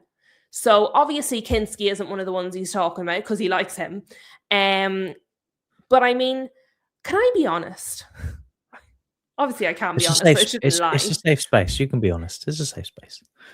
I don't disagree with what you said. I don't think it's that crazy. I think it's a completely normal thing to say. We live in a day and age, right, where Yeah. you have to be very, very careful with how you speak to people, because you might upset somebody. But unfortunately, this is football. People are going to be upset. Criticism is important for players to develop. You know, if they were doing everything great, how do they develop upon that? And let's be real, and I don't think any Tottenham fan will disagree. They have been shit. Yeah. Every single one of them. But all I hear is loads of fans all across football saying the game has become soft. It's soft on the pitch. It's soft freeze. It's soft penalties. Everything's soft. The snowflake world. We need players to man up, which, to be fair, is a phrase I absolutely hate, because I think every human has emotions and they're completely normal. Yeah. But I mean, we talk all the time about how the game has gone soft. And then somebody comes in who has a bit of a bite, and people are like, oh my God, he's so mean. Now, I think it was a bit crazy not to acknowledge him when he took him off the pitch. I actually thought the sub was the right thing to do. I think the crazy part was choosing not to acknowledge him. I think you should have given him a pat on the back, some signal to say, look, it'll be okay. So I think there's a line. It can go two ways there, because again, 17th minute, he could have had a chat with him in the changing room. But if you're a player that's just been pulled off after 17 minutes, you've had an absolute shit show, you've conceded 3 goals or whatever it was. Yeah. Emotions are high on both sides. Yes. There could have been an altercation that was avoided. I'm not saying it was right that he just let him, but there's it's one or two ways. Now, we don't know what would have been said to him at half time, and clearly they must have had a chat if he's speaking about it now, or he's really just highly too. One or the two. But I do agree, football has gone soft, and there is, there's occasions, right? There's occasions where you would look at it and go, oh, the manager's just throwing the players under the bus, and I don't agree with that. No manager should throw their players under the bus. They should protect them. But when you've gone through the season that Spurs has gone through, and the players are performing and they're getting themselves red cards and things like that week after week, and they're on the precipice, the brink of going to the Championship, he has the right to say that about the players, because they are not performing well. They look terrible. I agree with basically everything he said. And I agree with the substitution. I think it was the right thing to do, because I think and I know what people are saying, it's damaged, blah, blah, blah, blah, blah, blah, blah, blah. I understand the other argument. I disagree with it, but I understand it. My argument back was, well, if he had conceded 5 or 6 or 7, it would have done the same, if not more damage. It's a personal thing, which would feel worse to each person. Yeah. I don't think they should have had a conversation. I don't think you should have chased him down the tunnel or given him a cuddle or anything. I think if he had made eye contact and just pat him on the back as he walked past him, I think that just that little, just a complimentary bum smack that everybody gets. You know what I mean? Yeah. But you get my point. I don't mean give him a cuddle and a pep talk, but the minute he does it, I think make eye contact with him. Do you know what I mean? Because you put him in that position in the first place. Yeah. Now, the other thing is you gave him an opportunity and he didn't take it. Do you know what I mean? So you can look at it both ways. I think Tudor is a bit old school. And I think sometimes the new age and the old school, when they're put together, it's a bit of an interesting combination. I think Tudor's just a bit old school. I also don't think I'm trying to say this without making it. I just don't think he cares, because he knows what the state of the club that he's gone into. He knows that if he keeps them up, he's probably going to keep the job. If he goes down, he's going to lose it. I don't think he particularly cares. Like, he's not been there a whole season. He's been here for 5 minutes. He hasn't built an affinity to the club. He's not built an affinity to the fan. So there's no care there from him. He's just there to do the job. If he manages to do it, great. If he doesn't, he probably will just go somewhere else. He's done that quite a lot in his career anyway. So, you know, I don't think he has any intention of staying, and I think it's given him a freedom to do what he wants. Exactly, and that's how he's treating it. He will pick sides the way that he wants to pick. He will take players off 17 minutes if he wants to, because that he doesn't care. He just wants. He's doing what he needs to do. If it don't work, it don't work. Doesn't matter. See, that's where I kind of feel about it. I think maybe some of them, and I said this to Kate yesterday, I think maybe some of them needed a bit of a stick, you know, a boot up the backside. But I can understand, if you're a Spurs fan, how incredibly frustrating it must be to watch. And I've had a number of Spurs fans saying, fair enough, his personality is a bit Marmite. You either think it's the right thing or the wrong thing, and, you know, not everybody's going to agree, but he's playing players out of position. So kind of what I said to you earlier, you know, I think Chelsea fans are overreacting to 5-2. Yous weren't that bad. And you said, but the problem isn't the 5-2. The problem is that he's repeating the same problems. A lot of Spurs fans are saying, look, like him or lump him, he's playing players out of position. He's not getting the best out of what he has. If his job is to get us out of a crisis, why would you play players out of their best positions? And that's where I go, okay, that's fair, because that is a stupid thing to do. Do you know what I mean? So I think it can be both as well. But I do think he's very Marmite. But some of the stuff he said in them, I love it. I love it because it's not my club. Do you know what I mean? Yeah. But also, do you know what? When Ralph Ragnick came out and did it about United and said we needed open heart surgery, the place was an absolute disaster zone. A lot of our fans were like, you tell them, Ralph, you tell them what it's like in there. You know, so a lot of our fans, we're so sick of it now. We were like, you tell them what it's really like. You know, and we enjoyed it. But we've been in the shit for a long time. Crave, don't they? They crave honesty. They love managers sitting there telling them how it is. Now, in a night, you're never going to get the full and whole truth, because you can't. Yeah. No. But when it comes like that instant there, the reason it was taken so well by the fans is because they have been watching the crap go game after game, week after week. And now someone in a position of power is saying, no, we need to gut this team. And we do appreciate that. You know, us as Chelsea fans, we've been begging for it. Someone just to come out and tell us what's going on. Like, just tell us honestly. And we're still waiting for that to happen. But at least you know what you're working with, man. Yeah, exactly. So, you know, it's nice. But again, it will also depend on certain situations, because you don't want to see a manager throwing the players under the bus every time. I do think it also depends on, like, your own temperament as well. So, for example, if somebody kind of criticized me, I'll show you. I'm going to do it even better now. Whereas some people, when you criticize them, they go in on themselves. And I suppose kind of how you react as a fan, you put yourself in their position and you go, how would I feel if that was me? And some people go, oh no, I wouldn't be dealing with that. And some people go, actually, that probably would get the best out of me. And I think that impacts it then as well. But let's go to some comments. And then it is time for the predictor. We're not going to be here for 3 hours tonight, which is just incredible. Although I say that, we're going to start predictions and it's going to take another 2 hours. Gary, who is a Spurs fan, says he's a knob. I'm actually worried we're going to get some at Liverpool and he'll stay.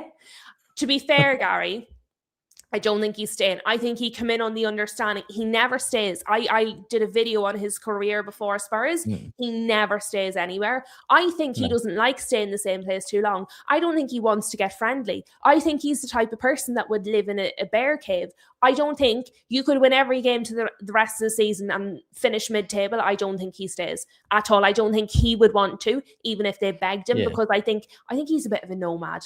And I don't mean that like as a criticism. Some people are just like that. And Gary confirming, he still plays all the players out of positions. So there we go. We got all the bits in. See, I'm repping the Spurs fans. I know what they're saying. I know it's being very kind, is saying in game week 37, we are going to relegate Spurs. So that's just very kind. I'm waiting for it. Don't worry, Gary. Chelsea are going to help you out. Tudor won't stay.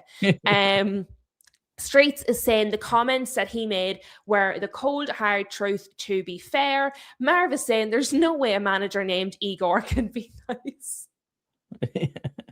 And I know to saying what we were kind of saying, it's a bit of a soft era at the moment.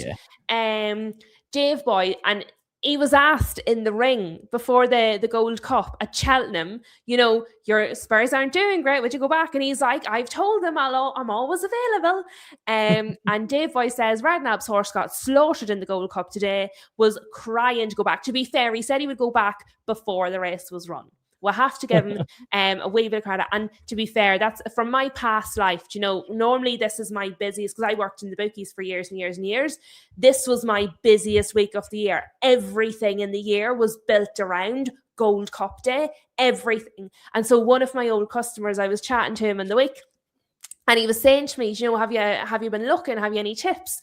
And I said, you know what? It's the first year in probably about 15 years I hadn't even looked at it. So yesterday I had a little floor. I only ever do baby bets. I never bet a lot. I do like €1. Do you know what I mean? Or €1 each way. And that's my big spend.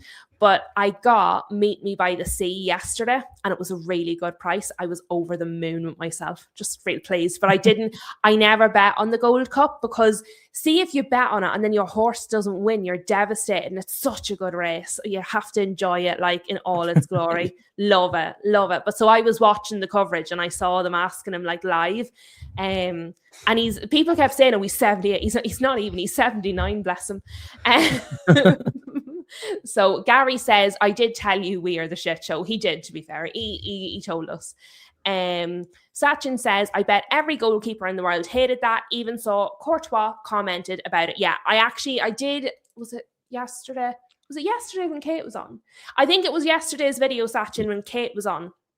I did what David De Gea said. I did what Courtois said. I played the video of what Peter Schmeichel's message to him was. It was a really good section. It was probably about 30 minutes on yesterday's video about what all the goalkeepers said. And it was really nice to see them closing ranks as well. I note says, criticism has become kryptonite. Dave Boy says he's a 22-year-old man, so he's not a child, is what we're saying. He's not a ball boy. Ray says the mistake was starting him in the first place, the cauldron off away at Atletico in the Champions League for a debut. And I think that's on Rosenio. That's almost naive. It's a little bit innocent. Oh, yeah. Tudor. All the keepers. Both teams make all the keepers. That's because we were talking about your keeper earlier. But there you go. Yeah. There you go, Tudor, Rosenio, they're all doing it. But it's the innocence. It's the naivety. It's the kind of, these are my ideas. This is what I want to do, and I think it's the right thing. And there's no context. This is just the idea, and we're doing it. And that's probably what they both had in common with their goalkeeper decisions. Do you know what I mean? Yeah. So, I agree with that. Let me see. Gary says he's gone on Sunday after he loses to Liverpool. I mean, that is a possibility. Let me see. Ange back in. Sachin says, and obviously Sachin's not in the Prem, so we can just say things like this.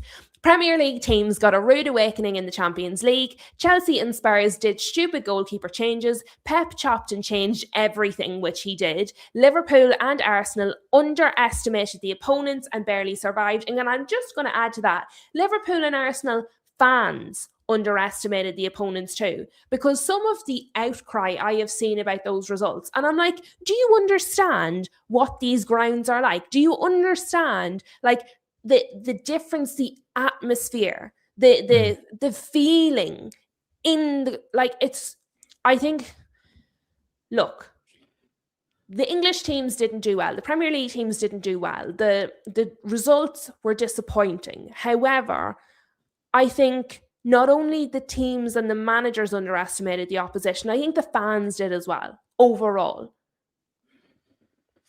Yeah, I would definitely say on the Arsenal-Liverpool side, because Arsenal are going up against Leverkusen. We obviously see the season that they're having. They're on top of the world at the moment, so it's not. They'll underestimate anybody they're going up against because they're backing the side, and so they should. At the end of the day, it's theirs to lose in all situations at the moment. But the thing is, this is football, man. Anything can happen. We've seen miracles happen. Leicester winning the league, Wolves. where Wolves having a might stay up. resurgence. We've seen things like this happen many times. You can go back decades and decades and decades of seeing things like this happen. So it's not a good look for English. I mean, is it the coefficient is now looking? No, maybe to be we fair, won't have I looked 5 at places. this. I Oh, looked go on, at tell this, me okay, because tell I me was it's fine. panicking because obviously we need it. Yeah. But unless literally they all go out, the coefficient is fine because the next club after us is Germany, and they essentially don't have enough teams in the competition. So unless they literally we drop out of everything, which reminds me, how are we getting on? There's Europa tonight, isn't there? Am I the wrong night? No, that was yesterday. Europa So yesterday. Palace drew. Villa won. And Forest, I think, lost 1-0. Forest lost. Absolute buggers. So Villa are flying the flag. That's good. Yeah, that's the only two I can see. Forest and the sorry, you're right. Crystal Palace drew. Okay, we can cope with a draw. Forest absolutely letting the side down. But Villa did well. Good stuff. Villa could really help us out there. I think. But overall, Villa could win it. I think so too. But Villa or Palace, I'm afraid if I say it out loud, I'm going to bugger them.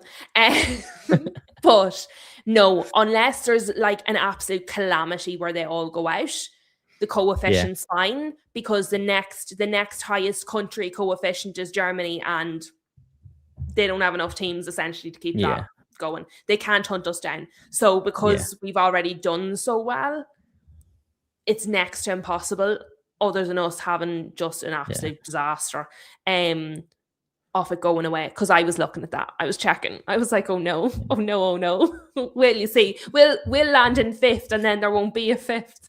So Gary is going. He says, we have had a good show, but he has to go. Thank you for being here, Gary. And it's very lovely to have you in the chat. As always, thank you for being here. Dinesh is in the house. One lovely leaves us. One lovely joins. What else are we saying? Shem says, I'd get Sherwood and Huddle or give Keane a 2-year contract to come now. There's people talking about Keane. Noise is starting to be made about Keane. Let me see. What else? Dave Boy says, I dread to think what the Liverpool v Spurs predictions will be like tonight. Go easy, guys. And as he says that, we are just about to do the predictions. So that seems like the right moment to put them on the screen. If I can find the right button. There we are. I have found the button. So there we are. It's time. It is time. We have talked Kai to death, really, about Chelsea. We have discussed Tudor's comments, and now it's time to talk about everybody else. My team's going to play a match of football, which is incredible because we haven't done that. How's it feeling being only one game a week? It's sad, isn't it?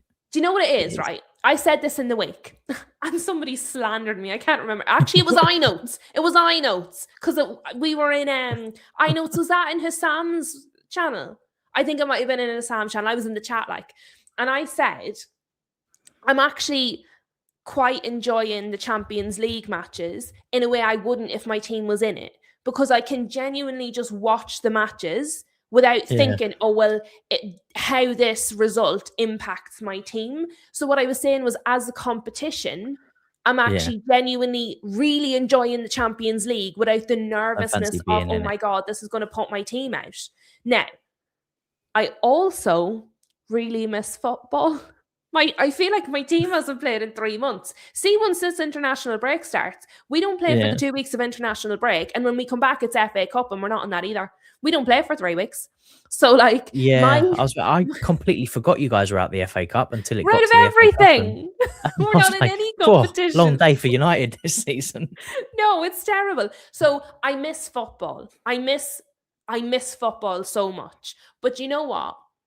I actually feel like I picked the right season to start a channel, because I actually feel like I'm learning so much about the other teams. Because, you know, when you're doing the content on it, you learn about other teams in a way that you don't normally learn about them just watching them here and there, or when they play your team. Because now I'm actively watching all of the teams. Like, I watch, obviously you can't watch all of the matches at 3 p.m. Do you know what I mean?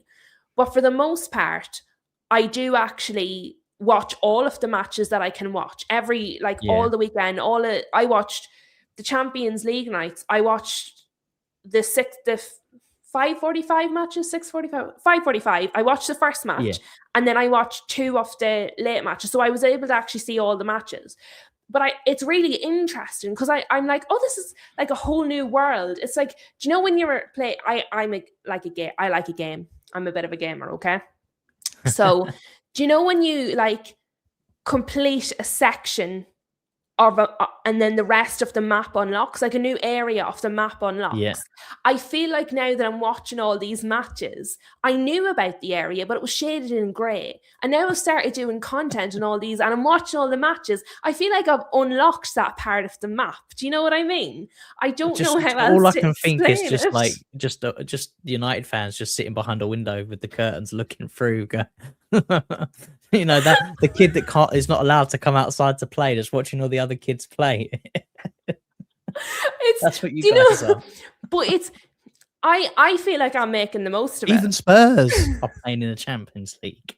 Not very well. I mean, if I have an option between not playing and what happened to Spurs, I'm going to pick not playing. Thank you very much.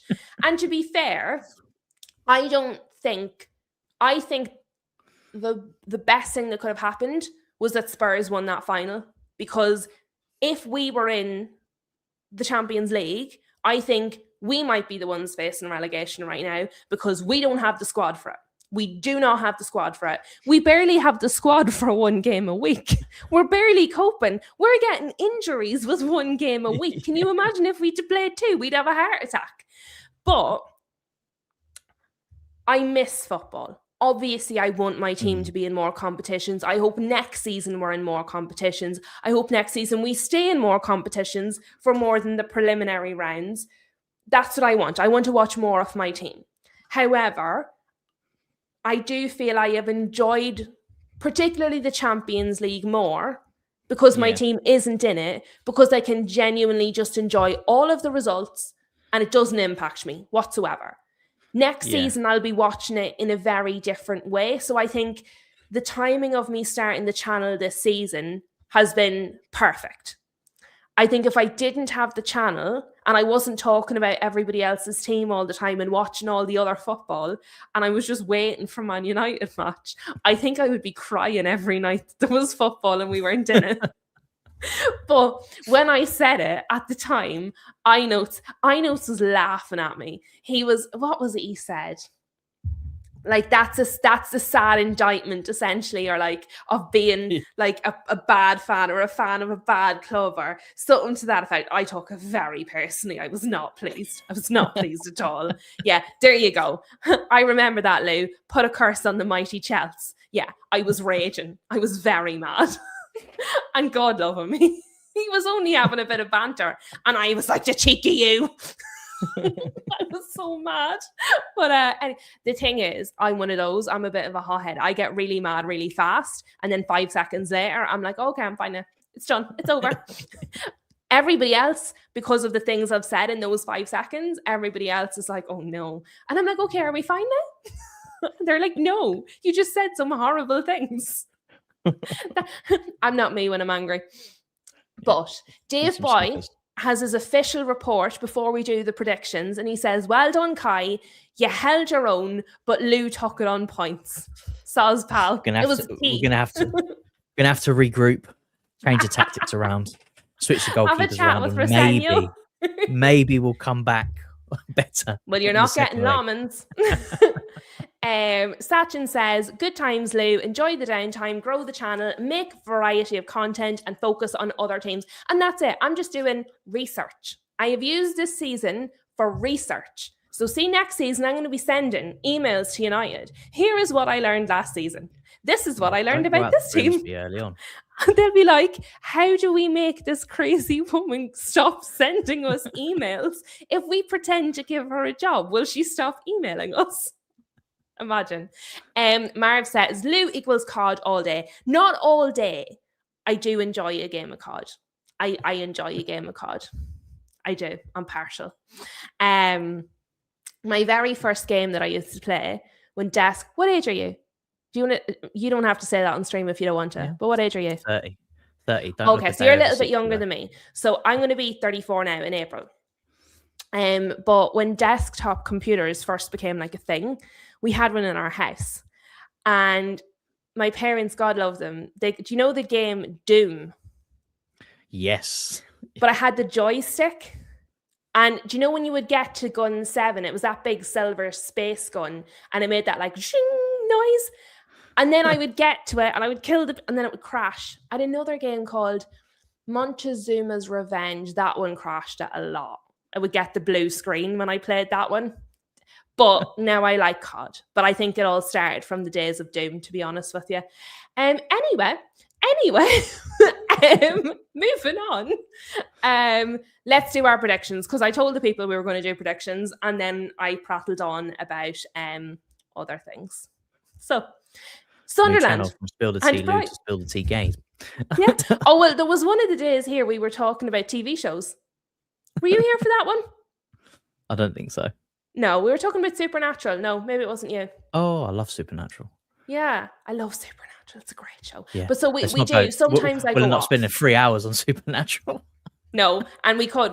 That's it. It could just be like a spin-off. Lou talking about random things that are nothing to do with football when she's promised us she's going to talk about football. Anybody who joins in, just clicks on the stream by randomly, they're going to be like, this isn't a football channel. What is she even talking about? Quick, get out. Get out before she sees us in the not cult. But let's regroup and refocus, because it's getting to people's bedtimes and I'm talking nonsense. You're supposed to stop me. Dave Boy is going to take points off you.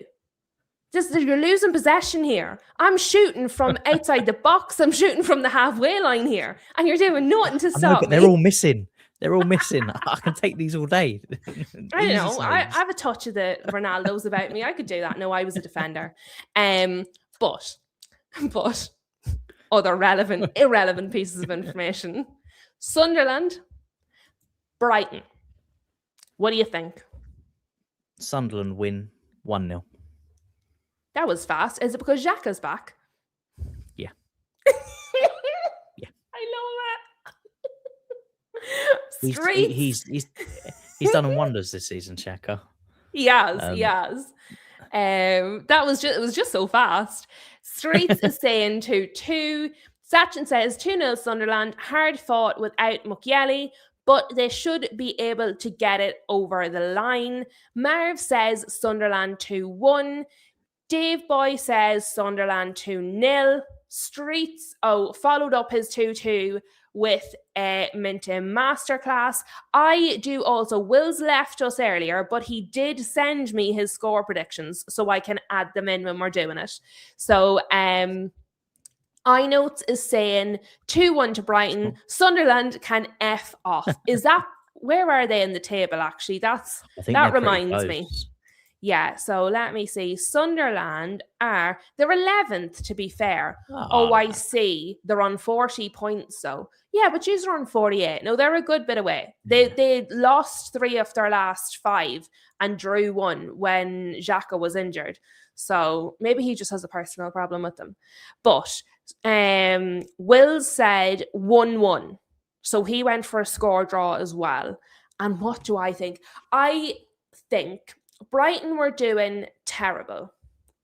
And then I did a video on Hertzler and how he should be sacked. And then they started winning again. But Xhaka's back. So I would probably go with 1-1 too, you know. Go for a Like draw. 1-1 as well, not 1-1-2, like it's some sort of formation. Right. So where does that leave us? We have a draw from Straits, a draw from me, and a draw from Wills.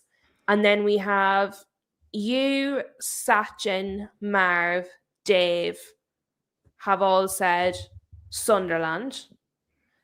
And then I notes has said Brighton. So that leaves us with Sunderland. Win. So that's what we're going with. Because it's a democracy in here, unless I decide otherwise. So that two, we had a lot of twos in there. So I reckon we can go with 2-1. Okay. Burnley and Bournemouth. Burnley are, let us see, where are Burnley? All the way down here. Burnley are down here in 19th with 19 points. And then Bournemouth are all the way up here in 9th with 40 points. Difficult, 1-1. isn't it? What? 1-1. Okay. Give us your thought process. Talk us through it. I just think Burnley have been playing all right recently. I think they've been unlucky with a few of the results. I think, was it the Palace game recently where was it Palace where it was 4-3, could have been 4-4? Oh yeah, there was a crazy game. No, you're right. There was a crazy game. Burnley.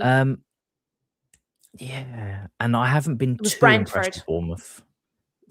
Haven't been too impressed with Bournemouth recently. So I feel like this could be draws out of their last 5 matches. You're right. That's not particularly I feel like this could be a stodgy. draws. I don't think it's going to be a great game of football either. I think it's going to be a nasty 1-1. Lots of turnovers, lots of skied shots.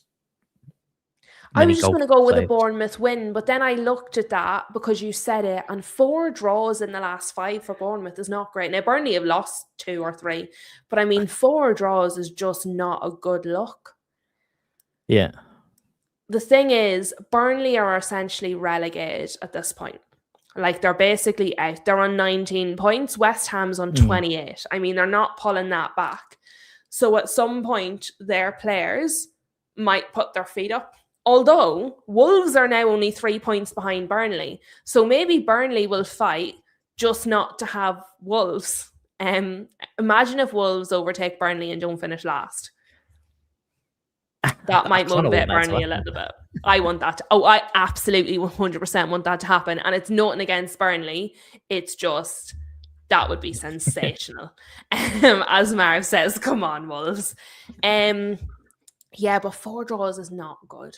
You're right. This one could be really yucky.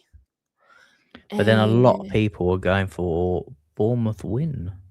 Yeah. I'm going to see what the people say, because I genuinely have no idea what I want to... I have no clue. You've confused me now. So Street says 3-1 Bournemouth. Sachin says 2-1 Burnley. So Sachin's with you. I note says 3-1 Bournemouth. Marv says 3-1 Bournemouth. Dave Boy says 3-1 Bournemouth. Ray says 2-0 Burnley, more pressure on Spurs. There's the Arsenal fan in him showing. Sachin says Burnley got robbed versus Brentford. They 100% did, because they got 2 goals ruled out, and neither of them should have been ruled out. I did a match reaction to that one, actually. I should have remembered. But both of their ruled off goals, they should both have been allowed. They actually should have won that match, not only drawn it. So that's actually a great point, Sachin. Sachin also says Bournemouth have been doing okay. That Brazilian kid looks good. And he says Burnley are not out yet. You never know. You never know, but 9 points is a lot to make up in like 8 games. Yeah. I forgot how to count from 30 to 38 for a wee second there. Just had a moment of like, what is that number? What's the number? Well, I mean, we're going to have to go with a Bournemouth win, because that is by far and away the consensus seems to be there. the most picked scoreline. I was thinking, right, Bournemouth were doing a lot better and Burnley had nothing to fight for. However, if Burnley are only 3 points ahead of Bournemouth. And you're right, they were completely robbed against Brentford. And Bournemouth are 4 draws out of 5. That's just a lot of draws. I think I would go 2-1 Burnley, you know. We're going to go with the chat, but I'm just putting it out there. I would probably go with the Burnley win. You've completely talked me round 100% because that's not what I would have went with otherwise. But we will go with the people. Now, Arsenal, Everton. Now, I don't know if you saw, but I did a video fact-checking myself. Okay, so this is my Grealish video. Because I have consistently said every week when we do these predictions that Everton seem to have been better since Jack Grealish got injured. That's factually incorrect. Their win ratio has dropped and their average points per game has dropped. So that's fact. What I've said was completely incorrect. I lied to everybody. However, I don't think any team, Arsenal or City or anybody else, is going to go through the rest of this season unbeaten. I don't believe it. I also think there are a small number of teams that could take anything from Arsenal. And I don't know if I'm just talking myself into the fact that I think maybe Everton will. Or if it's really like an actual possibility. It is the Arsenal City is going to go back and forth constantly to the end of the season until their game, until they play each other. And I think they're going to drop points. I think they're going to draw this weekend, and I think there's going to be a 1-1. Ooh, I like it. I like it. I reckon I would probably go with the draw there as well, to be fair. Yeah. And considering Arsenal don't really concede that many, although Everton have been scoring. But yeah, 1-1's probably a good one. 1-1's probably a good one. Let's see. What are the people saying about this one? Marv says 2-2 draw, here comes the bottle. Street says 1-1. Ray says 1-1. Low block stinker from hell, 2 set piece goals. I mean, that's pretty honest from Ray. Sachin reckons 1-0 to Everton. Dave boy. Moyes masterclass. Stoke 0, Everton 0. I notes everybody. David Moyes is getting it in the neck. Everybody, right? So I note says 1-1. Wait, Sachin is correcting himself. He meant 1-0 Everton if the ref makes the correct calls. Right. So everybody's actually going for a draw. That's mental. I didn't see that coming. I thought we were going to get lynched. And sorry, Wills, I didn't read Wills out for the last one. He had said Bournemouth 2-0, so he was going with the gang. For Arsenal Everton, Wills said 2-1 to Arsenal. Now, obviously, it's a draw, but Wills was good enough to send them through to me, so I do want to make sure I'm calling them out. If I forget, will you remind me? Between us, we should be able to. If I forget, chat, please remind me to read out Will's scores, because he was very good to send them to me. And obviously, like, he's involved. We don't want to leave him out just because he has things to do. But the good one, this one, I think is going to be very interesting. Because I have no clue. I have no clue. Flossie will hit you with her spanner, so be careful. She'll come for you. What do we think? 3-1 Chelsea. Now, are you saying that as a Chelsea fan? Or is that what you would say genuinely? Yep. Talk me through why. Yep. Newcastle been very, very up and down this season. I actually feel that they should be doing better than they are. Hold on. There's a very important question, and I'm pretty sure Flossie said he was back. Is Bruno Guimaraes back? Not until April, I thought. Is he out for this game? Someone confirm this information for me. Is Bruno G still out? That's not how you spell any of those words, but Google has figured it out. Yes, Newcastle captain Bruno G is still out injured as of March 13th. 3-1. That's fine. I'm saying it 3. I'm saying it 3-1. If he was in the squad, I'd say 2-1. 3-1. No, I just hold on. There's Eddie Howe quotes. Let me just Eddie Howe on Bruno G. Bruno is back on Monday, and this was 10 hours ago. His Okay, so plan next is week. he wants to come to Barcelona, not in a playing capacity, but in support, right? So there you go. If he's not Okay. even going to be playing Barcelona, then yeah, you're good. Yeah, that's fine. So yeah, 3-1 for me. 3-1. He You reckon? he is important for them. He Oh, gets them very. ticking. He gets them going. He's such a good player. So the fact that he's not there, I'm more confident. And their striker who started very, very well dropped off Voltamada. big time. Yeah, Voltamada, big time. He's dropped off. That's because he's been I just played as a don't. midfielder, bless him. He's not even Yeah, been played as a forward. I just don't think they're doing as well as they should, and they are. I mean, again, was it a draw against Barcelona? They should have won that though. That was rough. That was really rough. It was a penalty at the end, but they were the better team. They went toe to toe with Barcelona, and they were the better team. But I'm feeling confident. I'm feeling a 3-1 victory this weekend. I actually, you want to. Flossie's not here. Well, to be honest, I want just to draw. I don't want any of you gaining points. Anybody that's behind us needs to just draw. I wish all of them were draws. But Newcastle, I watched the Newcastle-Barcelona match. Newcastle played really well. Lewis Hall is just sensational. Such a good player. I'm gutted that we got rid of him. I'm thinking Eddie Howe might have realised his mistake, because the reason that Voltamada hasn't been very good is that Eddie Howe has been playing him deeper, which is just stupidity. And I wonder if after Barcelona, Eddie Howe is going to realise that and push him back forward again, because that would make a big difference. Yeah. Tonali is playing really well. You guys need to bounce back. You are missing a few players as well for different things. Suspensions, the whole lot. Newcastle just haven't been convincing me though. Do you know, I can say all the logical things. I just feel like Newcastle haven't been convincing. I don't think it'll be a 3 because they do have some good defenders and their midfield is decent. I reckon I might go 2-1 Chelsea, but I'm not certain. But if that's kind of where I'm leaning. I'll be banned from my own channel. Right. Let me see what have the people of the chat said.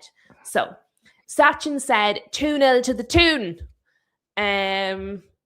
Marva said 2-1. Oh, Marv says the same as me. He says 2-1 Chelsea, another Ballboy assault. You don't do that in Newcastle, it'll hit you back.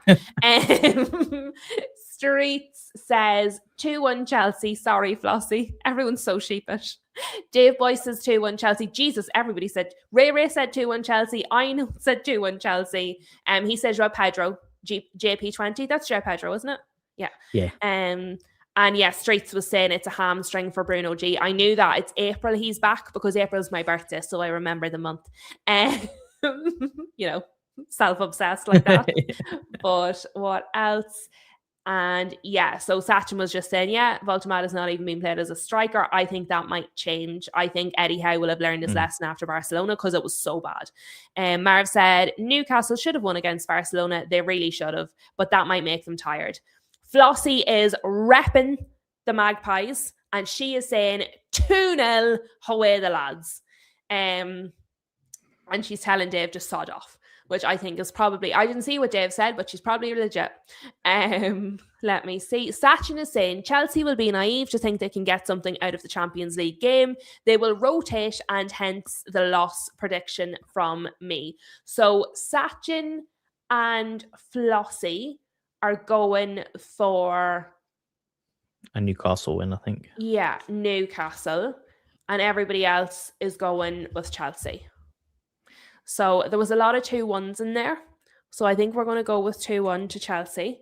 But as I said, I'm not feeling uber confident on that, because actually when I was talking about it, it sounded like I should be going with a Newcastle win. So when you just... It's just that you depends. Feel it, right? Well, but it could be wrong because... No. Don't bring that bad juju here. You could. Well, I hope I'm wrong. Right. Because if yous lose, Newcastle are less of a threat to the top four. So I hope yous lose, never mind draw. But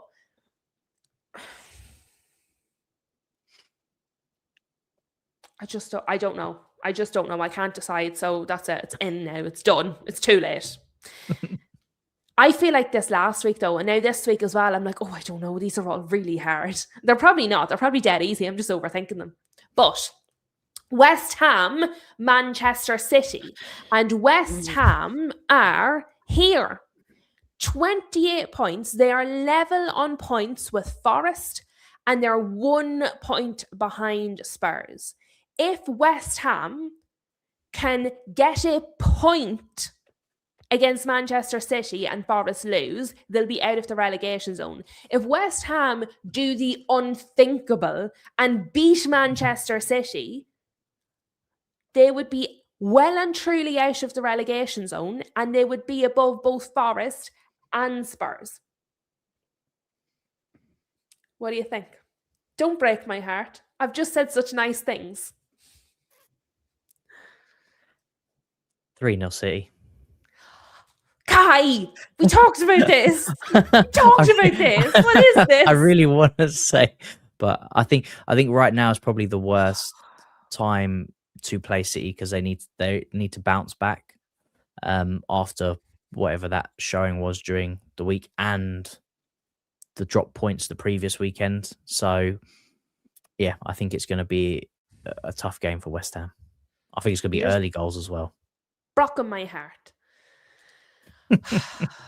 Okay, whatever. Let me see. Is anyone in the chat going to cheer me up? Streets says 2-0 City, so obviously bloody not. Ray says, my heart says 3-3. My head says City 3-1. iNote says City 3-1. Marv says 3-1. Sachin says 3-0. Dave Boy 2-1 to West Ham. I can always count on Dave Boy. If I'm being realistic, although West Ham, did they draw Liverpool? I know Liverpool aren't very good this season, but did they draw Liverpool, West Ham? Let me see. That's their fixtures. That's not their results. They beat Fulham. Oh no, they lost 5-2 to Liverpool. They lost 5-2, yeah. It must have been their first match of the season they drew. Or I've made it up completely, whichever. You're hoping, clutching. I'm just clutching. I'm clutching so hard I'm making things up. Yeah. Street says Liverpool beat them twice. So I've literally made it up in my head. We drew with West Ham. So that's what it was. That's where you're getting. I knew there was a draw. So I didn't totally make it up. I just put the wrong team on the other end of the draw. Right. I do believe City are going to win, unfortunately. I think they're going to be really mad after Madrid because everyone's saying they were terrible. Mm-hmm. I think, as you said, they're going to want to bounce back. They cannot afford to fall any further behind in the title race. They need Everton to do them a favour and them to win to make up some ground. Yeah. I don't think West Ham will go goalless. I would probably go with a 3-1 as well, to be fair. That's probably what I would be going with. Unfortunately, I was hoping you would say something and I could just latch onto it, but no, apparently not. We're just going to be miserable. Now, Crystal Palace, Leeds. And Leeds. Oh, that's a tough one because Leeds are doing really well, but then Palace have their moments. I reckon Leeds 3-0. Or 3-0? Yeah. I think Leeds 2-1. I do think Leeds will beat them. I know Palace have had 1 or 2 good games recently, but overall, I just think they've not been good. I think Leeds have played really well in some matches where they haven't got the results. I think they're Yeah. quite a physical team. They've got a bit of fight about them. And again, they're not a million miles from that relegation zone. So, Yeah. sorry, I clicked into West Palace Ham don't there. have a big squad either, and they did play, Thursday?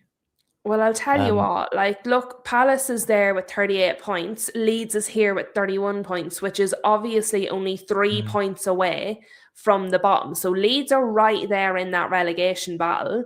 If they win, not only do they get further away from here, but actually they stop Palace from pulling further away. So they would get within 4 points of Palace. So I really do think Leeds. I think Leeds will fight for it. I think Palace are so erratic. I think it's very hard to. And I mean, they might turn up and just do well. I don't think so. But so, did you give me a prediction, or was I just rambling? 2-1 Leeds, I said. That's okay. That's okay. I reckon. Don't forget Wills as well. Oh, thank you. And Wills thanks you also. Oh, Flossie, Wills did say Newcastle to beat Chelsea 3-2. So there was another one of you. That's why I waited till after.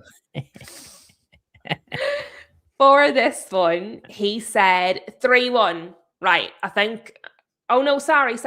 Not for this one. That was for West Ham City. He said 3-1, which is basically what we all said. And then for Crystal Palace Leeds, he's 0-0. I couldn't make out if it was a 1 he'd crossed off or a 0, but it's not. I looked at how he did his other zeros. So it's 0-0 he's pop. Flossie, good lad.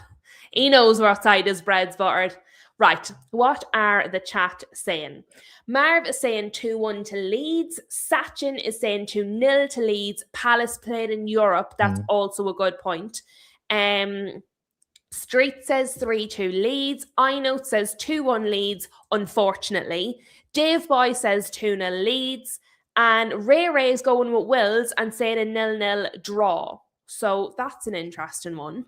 But Leeds for the win does seem to be the main score. There's a lot of 2-2. There's a lot of twos in there, isn't there? So we will go with 2-0 to Leeds. And that brings us to United and Villa. And if we just look over here, United are in third, 51 points. Villa are in fourth with 51 points. So the goal difference is what's keeping us in third. We absolutely have got to win this match. Yous are only 3 points behind. Villa are level on points with us. We absolutely have to win this match. Villa have fallen off a cliff, and we have won all but 1 matches under Carrick. I think we win. 2-0.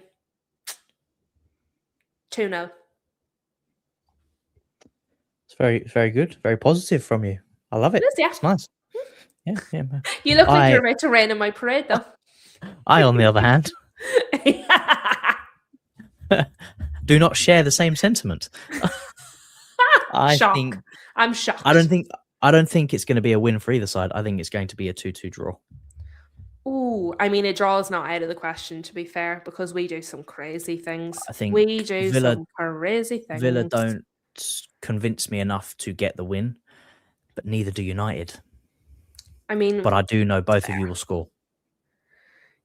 Yeah, but you have to remember, we don't have Onana in goal anymore. We've Sene Lamans, who is very good. He's making more saves per 90 than any other keeper in the Premier League. Huh? You still have Dallo. This is true, but once you get past Dallo, Lamans is there. And no De Ligt. No, we don't have De Ligt, but do you know what? We should be playing Aid in Heaven. Getting worse. We should be playing Aid in Heaven. We really should.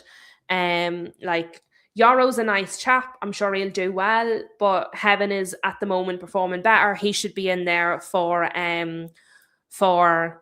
beside Maguire. And Mazraoui should start over Dallo, which, to be fair, he did in the last match. So it might happen again. Sachin says that means your defense is shit though. Yeah, it does, and it is. And I have been saying, and just watch this. Now it's getting close to the summer, everyone's going to start jumping on my bandwagon. I have been saying since the start of this season, there's videos out there of me saying we need a defender. And now everybody suddenly realised we need a defender. And I'm like, yeah, I've only been talking about it all season. Thank you very much for joining my party. But Senil Lamans is very good and I very much trust him. So, I think, what do I think? I think... You're leaning to a draw now, aren't you? No, I do think we'll win. I can see it in your face. I'm trying to decide... Will it be 0 or will they score? Because they've really dropped off. No, I think they have. I think 2-0. Did I say 2-0 before? The Lille game has probably given a bit of a boost in terms of confidence wise. Or they'll be tired.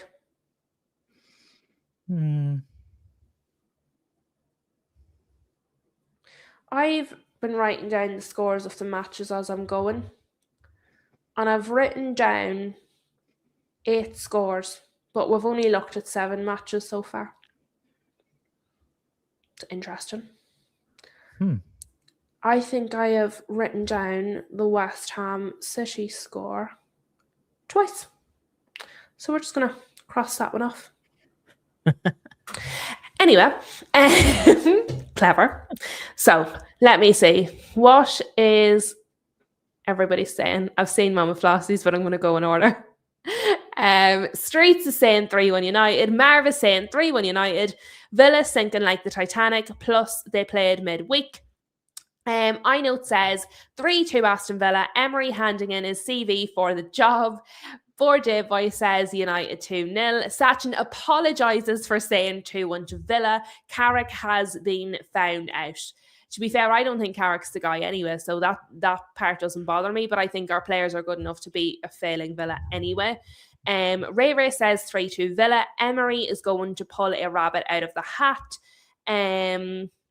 Street says the last time Kai predicted a draw, which was West Ham, he was right. So we're going to ignore him. And Marv is saying that Dallo was benched from Mazraoui, so it could happen. And let me see what else. Yeah, Dave Boy, you're preaching to the choir. To be fair, not with De Ligt. For me, De Ligt has had one injury that's been a long time. Martinez has been injury after injury after injury after injury. So I said that about Martinez before the start of the season, at the end of last season, and I was lynched because everybody likes him. So, you know, people are starting to join my crusades. Maybe it is a cult. Flossie says, Dave left his answer with me. It's 5-0 Emery Masterclass. That's funny, but it does remind me. Wills has put 2-2 for this. So he is going with exactly the same score as you. Let me see. Okay, that was all of the scores. Okay, so what have we got? There's a lot of United in here, to be fair. So there's 1, 2, 3, 4. So there's 4 United. 1, 2, 3, and you 4 Villa. Okay, Flossie, I need a tiebreaker. So if you could give us a tiebreaker and not think about Dave when you're typing it, that would be excellent. Or if somebody wants to change their vote. But if Flossie wouldn't mind giving us a tiebreaker, because Flossie writes them down and puts them in the post for us, so she doesn't normally participate in the vote. But everybody has voted and we are tied at 4-4. So we need somebody to either change their mind or Flossie. Flossie has gone with 2-1 to United. I know I could count. No. It's 2-1 Aston Villa. That's what I see.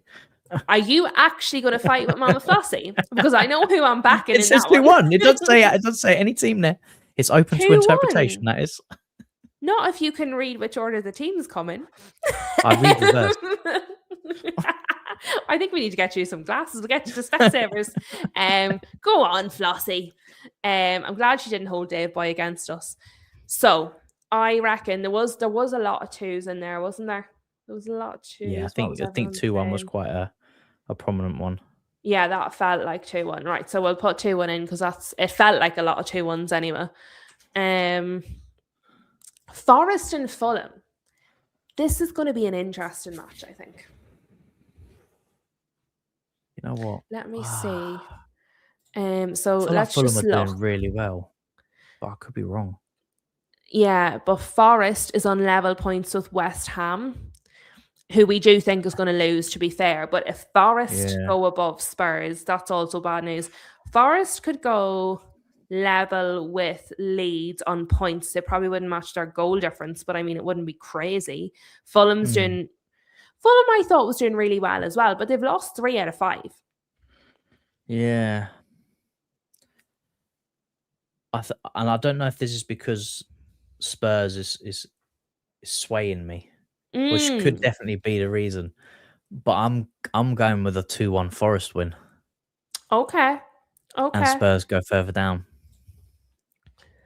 Poor Gary and Shem, and they're so nice. You're such a bully. Right, what do I think? Because Shem did say that they are missing another 3 and 4. Oh, that's Spurs. Never mind, different team. We'll get on to them. They're next, aren't they? Yeah, they're not even playing this match. They're missing players. They're not even playing. I'm definitely swayed. You have well, to be fair, I mixed up your goalkeeper with Spurs goalkeeper earlier. We've all just got Spurs on the brain, the whole lot of us. But Forest, Fulham. I feel like the sensible option is a Fulham win because obviously they're doing much better. I just think there's so much riding on the relegation battle. I think the teams that are in that relegation battle are just going to be so motivated. That's the thing. It's so between West Ham, I mean, you can go down further, but between West Ham and what Leeds, that little gap there, the only teams that look like there's any fight in them, or the only team that doesn't look like there's any fight in them, is Spurs. All the other teams around them look like they are doing what they can to stay, and that's why I think Forest are just going to find something against Fulham. Well, yeah. No, do you know what? I'm going to be sensible. I'm going to go with a Fulham win.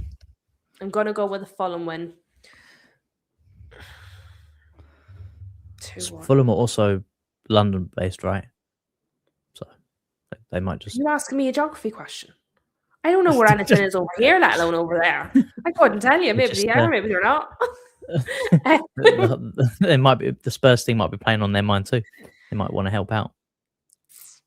Unlikely. I've never known any 2 London clubs to want to help each other, to be fair. Do you know what it is? I'm going with a Forest win because I just can't shake it. Fulham feels like the sensible option. I just can't. I feel like Forest. I think it's going to be 1-0 to Forest. I think. Right, that's what I'm going with. I've locked it in now. I'm going 1-0 to Forest. Don't know why. I'm absolutely no logical reason whatsoever other than the fact I think it might happen. Just maybe. So let us see. What are the people saying in the chat? Let's do Will's before I forget him. So Will's says Fulham 2-0. So that's for Fulham. And then Street says 2-1 Fulham. And Marv says 2-1 Fulham. Forest with 1 also played midweek. Oh, you're right. No, I'm going back.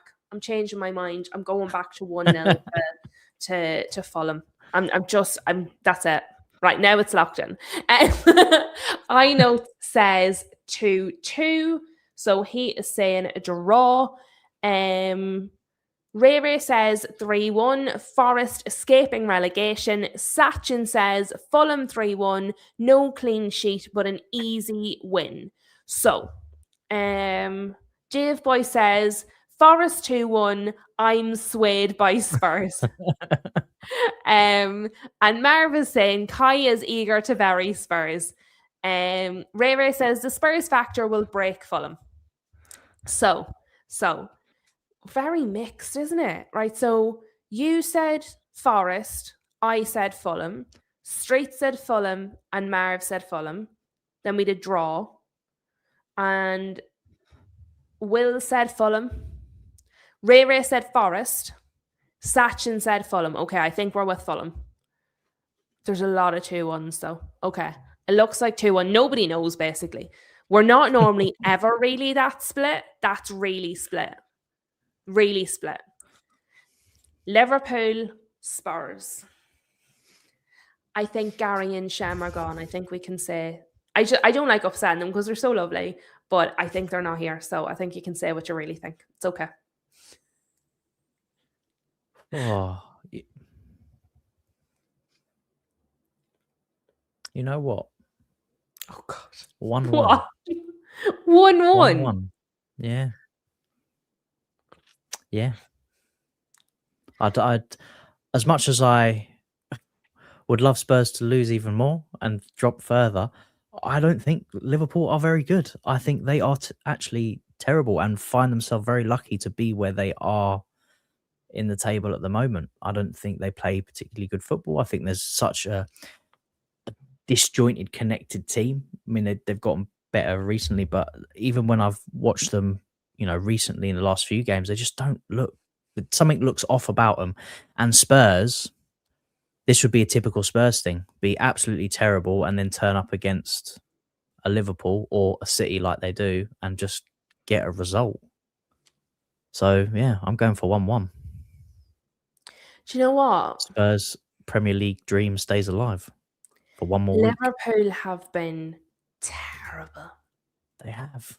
They've been really terrible.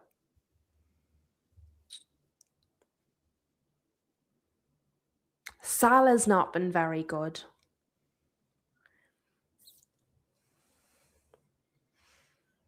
Ekitike has dropped off a bit. Van Dijk's had a terrible season.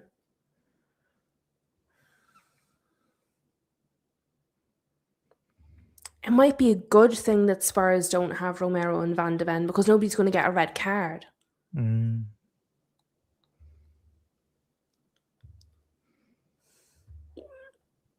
It's two teams that are not very convincing at the moment. Spurs, what? Yeah. Boom. Whoa. Spurs 1-0. That's what... I just talk myself into things. And then I'm like, that's a mental thing to do. I've just talked myself into it. I've convinced myself now. Yeah. Spurs 1-0. It's happening. Do you see when I'm right? That's yeah. And I mean it. I'm not what was in your tea earlier? Because I want some of that. I don't know. I want some of that. But right. No, but hear me out, okay? Van Dijk has been terrible all season, okay? Ekitike has dropped off. Salah's not been very good. And to be honest, when we were talking about all the managers being sacked, Slot was one of them. Their fans want him sacked because he's not very good, right? And what did Spurs are on the brink of being relegated. Exactly. And have lost 13 players. Yeah. And they're going to win. What did I say to you earlier? Sometimes the poison is the problem. So if we have the civil war in the dressing room and we've these players openly challenging each other and that is causing chaos, but if those players are suspended or out through injury and they're not going to be there to cause these problems, there might be a bit more togetherness. And maybe the players... I'm trying really hard. I believe it. I just believe it. I do. I genuinely, I've absolutely convinced myself. I am one of those people, right? Do you know when you believe somebody when they say something mental because they're so convinced it's true? I'm one of those. Do you... Everybody's got to have a dream, Lou. I appreciate it. Everyone's got to have a dream, but some dreams are best left. I mean it. Not I out in the mean it. I think this can genuinely happen. This is what you need to tell yourself in a corner in a dark room. You don't publicly say this. This is not normal. Maybe it's Spurs winning and because, keeping a clean sheet. yeah, the clean sheet might be a bit much. But the reason I've put a clean sheet is because I don't feel like Spurs can score more than one. So if I have Liverpool scoring, then I can't have Spurs winning. So by default, if I have Spurs winning, it has to be 1-0. So that part does have genuine logic. That one has actual logic. But no, I just think, when you hit rock bottom, sometimes you come back up. They've been waiting all season. Yeah, well, maybe this is their moment. They haven't hit rock bottom. They have got a rope with a brick that's holding them at rock bottom. They invented rock bottom. That's how far they've gone down. Do you know what the best thing is, right? The whole way through the stream, I've been talking about basically how Spurs are going to go down. And then we get to the prediction. And I fully have convinced myself I'm glad Gary and Shem are not here. If they were to hear this blasphemy coming out of your mouth right now, Gary would be mad at me. He'd tell me to catch a breath. Actually, no, they would love it. But would they agree? No, Gary would tell me to catch a grip. 100% Gary would tell me to catch a grip. Definitely. Do you not think it's a possibility? I mean it. Everyone thinks I'm joking. I'm not. I'm 100% serious. Not a win, the clean sheet. Not possible. Yeah, but you don't believe they're going to score 2, do you? You don't think it's going to be 2-1? No, I think a draw is it's a result I could potentially see, but they've got. I think it. Oh well, But you're not right. Supposedly, leaks from the dressing room have said that a senior or a leadership player has said that he basically doesn't care if they go down because he's going to get a move away from the club anyway. That is definitely one of the players that's not going to be playing. So if the players on the pitch, the ones that are left, the only ones that are left are the ones that have actually got a bit of fight and are the ones that are actually invested in the club doing well, sometimes that can be enough. I feel like I'm not convincing you. I'm convincing myself more. Yeah. This is great. I do. This is how my life is. When pigs fly, they'll get that result. Now I might be wrong, obviously, but I've completely convinced myself. That if you get it right, you've pulled out a worldie here. Do you know, the more I talk, the more I believe myself as well. No, I know it's just put it there perfectly. The more you explain, the worse it gets. You started off just as like a normal insane person, and as it's gone on, I think someone better be calling the straitjackets and getting you locked up because it's getting crazy. It's happened. Oh dear. Well, do you know what? I believe it. See, when I'm right next week, you're just going to apologize to me. I will take apologies in the form of tea bags. The kind you put in a cup with boiling water, by the way. Glad you specified that. So, yeah, just in case. We are on the internet after all. Exactly. But Ray would like me to prove I'm not AI. I don't know how to get a do spoon, that. put it on your nose. AI, I don't think would say this, to be honest. I think AI would know it was wrong. Yeah, AI would be a bit more logical. Flossie is saying we now have AI live on stream. And Street says I deserve a statue, so never mind. And yeah, it's official, Delulu. But I mean it too. I think they can win. 100%. I do. You all thought I was nuts when I was saying Wolves were going to win. For weeks, I was correct. I was the only one flying the Wolves flag, and now look. So let's just say sometimes I'm right, okay? Sometimes I'm not. But sometimes I'm right.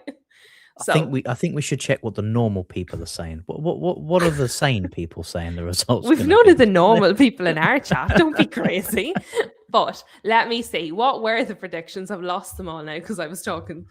Right, hold on. I think I've got, yes. So Ray says 3-0 to Pool. iNote says 2-2. So iNote says a draw. I mean, 1 goal the difference, and you have a win for Spurs. It's not that crazy. Now they're Street scoring says 3, are they? 9-0 to Liverpool. Marv also says a draw, 2-2. So far, there's a lot of draws for people who think I'm crazy. Did Streets? Oh, Streets' actual prediction is 4-1 to Liverpool. Streets is questioning your draw, so he thought you were crazy before me. Right, so most people seem to think that Liverpool's going to win. I mean, I couldn't have guessed that from the chat, but I mean, I don't know. Yeah, you threw a curveball. A very do you know what though? I wasn't expecting that prediction either, to be fair. Sometimes I surprise myself. I can talk myself into anything. If you tell me something and I think it's a good idea, I will make it seem so sensible, like you wouldn't believe. It's good. Right. Well, apparently we're going with a Liverpool win. There was a lot of scores there, but most of them centered around that kind of an idea. So I would just like to note that I fully believe that Liverpool are going to lose. And I think it's going to be Van Dijk's fault. I don't even know what players Spurs have available. I just think sometimes, you know, Jenny's a Liverpool fan. She'll back me up. Liverpool have been terrible this season. It's Jenny, not a crazy you're lucky thought. you missed whatever that was. Whatever it was, you missed it. And you don't want to see it. I'm so glad you're here. Jenny, when the stream is over, the stream is going to end in about 5 minutes. If you go back about 10 minutes to the start of the Liverpool prediction, you'll get a good old laugh tonight. You'll get a good old giggle. See, Jenny's with me, people. Jenny's with me. Good woman, Jenny. Don't let the peer pressurers peer pressure you. Saying Liverpool are rubbish are different to saying Spurs are going to win. That's a big If you're difference. rubbish, you might lose things. It can happen. That's it. I've convinced myself. There's nothing going to talk me right now. That's it. It's done. Brentford Wolves.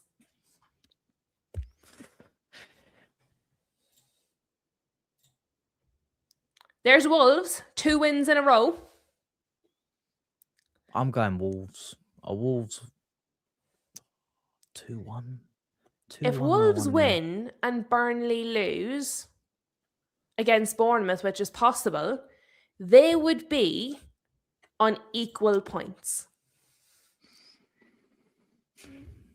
I want to say Wolves win, but I think it's going to be a draw. I'm gonna go 2-2. They're all really hard to call. How many draws have we said? But it's because it's so hard to call them. Yeah. It's unlikely that there's going to be as many draws as we've said. However, I can't pick a winner in so many of these matches. It's like impossible. I just want Wolves somehow just to. Is it mathematically possible? Is it mathematically possible? Mathematically, yes. Because it's 10 I'm going points. 2-1 Wolves then. 2-1 Wolves. If it's mathematically possible and they can still survive, I want them to survive.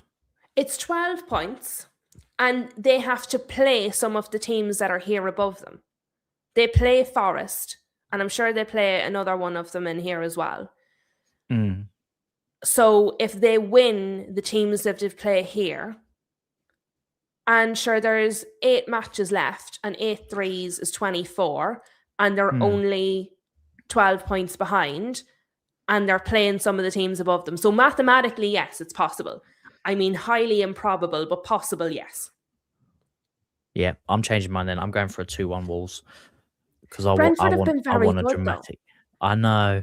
And Igor Thiago, how many goals has this man got now? He's like a bazillion off them, right? Let's see. Players. Igor Thiago. Why can I not just see how many goals he has? If I click this button? No. Premier League. I just want to see his goals. Where is the button for goals? Somebody tell me what the season. Let's have a look. Goals. He's on 18 goals. Yeah, I mean, he's having a great season. I don't know.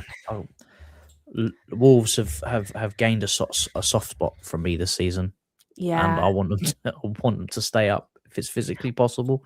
Well, I want Wolves to win, not only because I've just fallen in love with Wolves, but also because Brentford's way up here, the little buggers. They snuck into sevens when nobody was looking. So I need them to lose. They've been very good, though.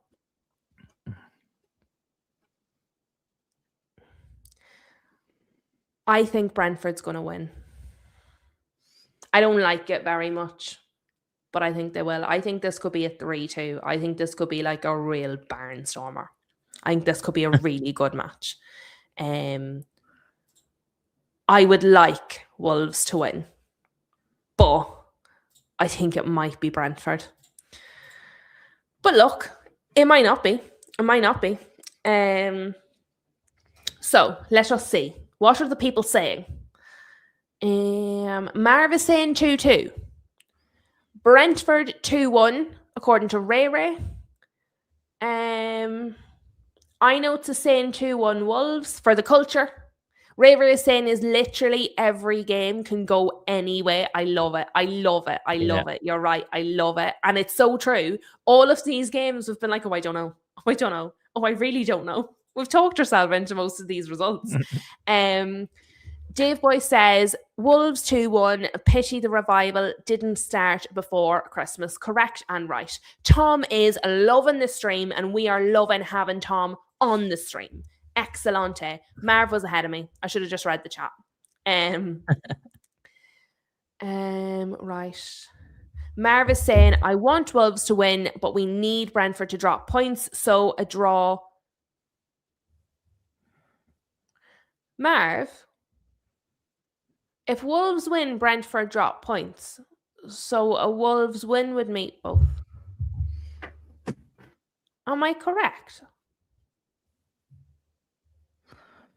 Yeah, they would obviously drop. Brentford would drop points if they won, but they'd also drop 2 points if they drew. But but what? Yeah, but if he wants Wolves to win, and if Wolves win, Marv Brentford be slipping your tea. I think Marv had a bit of a sip of tea there. I thought it was me again, and I wasn't really sure. I was like, is it me? Okay, no, it's fine. It was Marv. So, Jenny, I want Wolves to win so badly. We all do. We all want Wolves to win, like 100%. Tom has triple captained Ekatike. I forgot. I start off with the best of intentions in FPL. And by October time, I forget. And see, once I start forgetting, it's the international breaks. I lose track of it in the international breaks. And then I just never get back into it. Never. Everybody's given out about me going against Wolves. I didn't say I want them to lose. I want them to win. But I mean, I've already done one to Lulu. There's only so many I can do. That one that you did has taken you a couple of weeks now. I don't think for the rest of the season. I think you're allowed another one. I'm delulued out.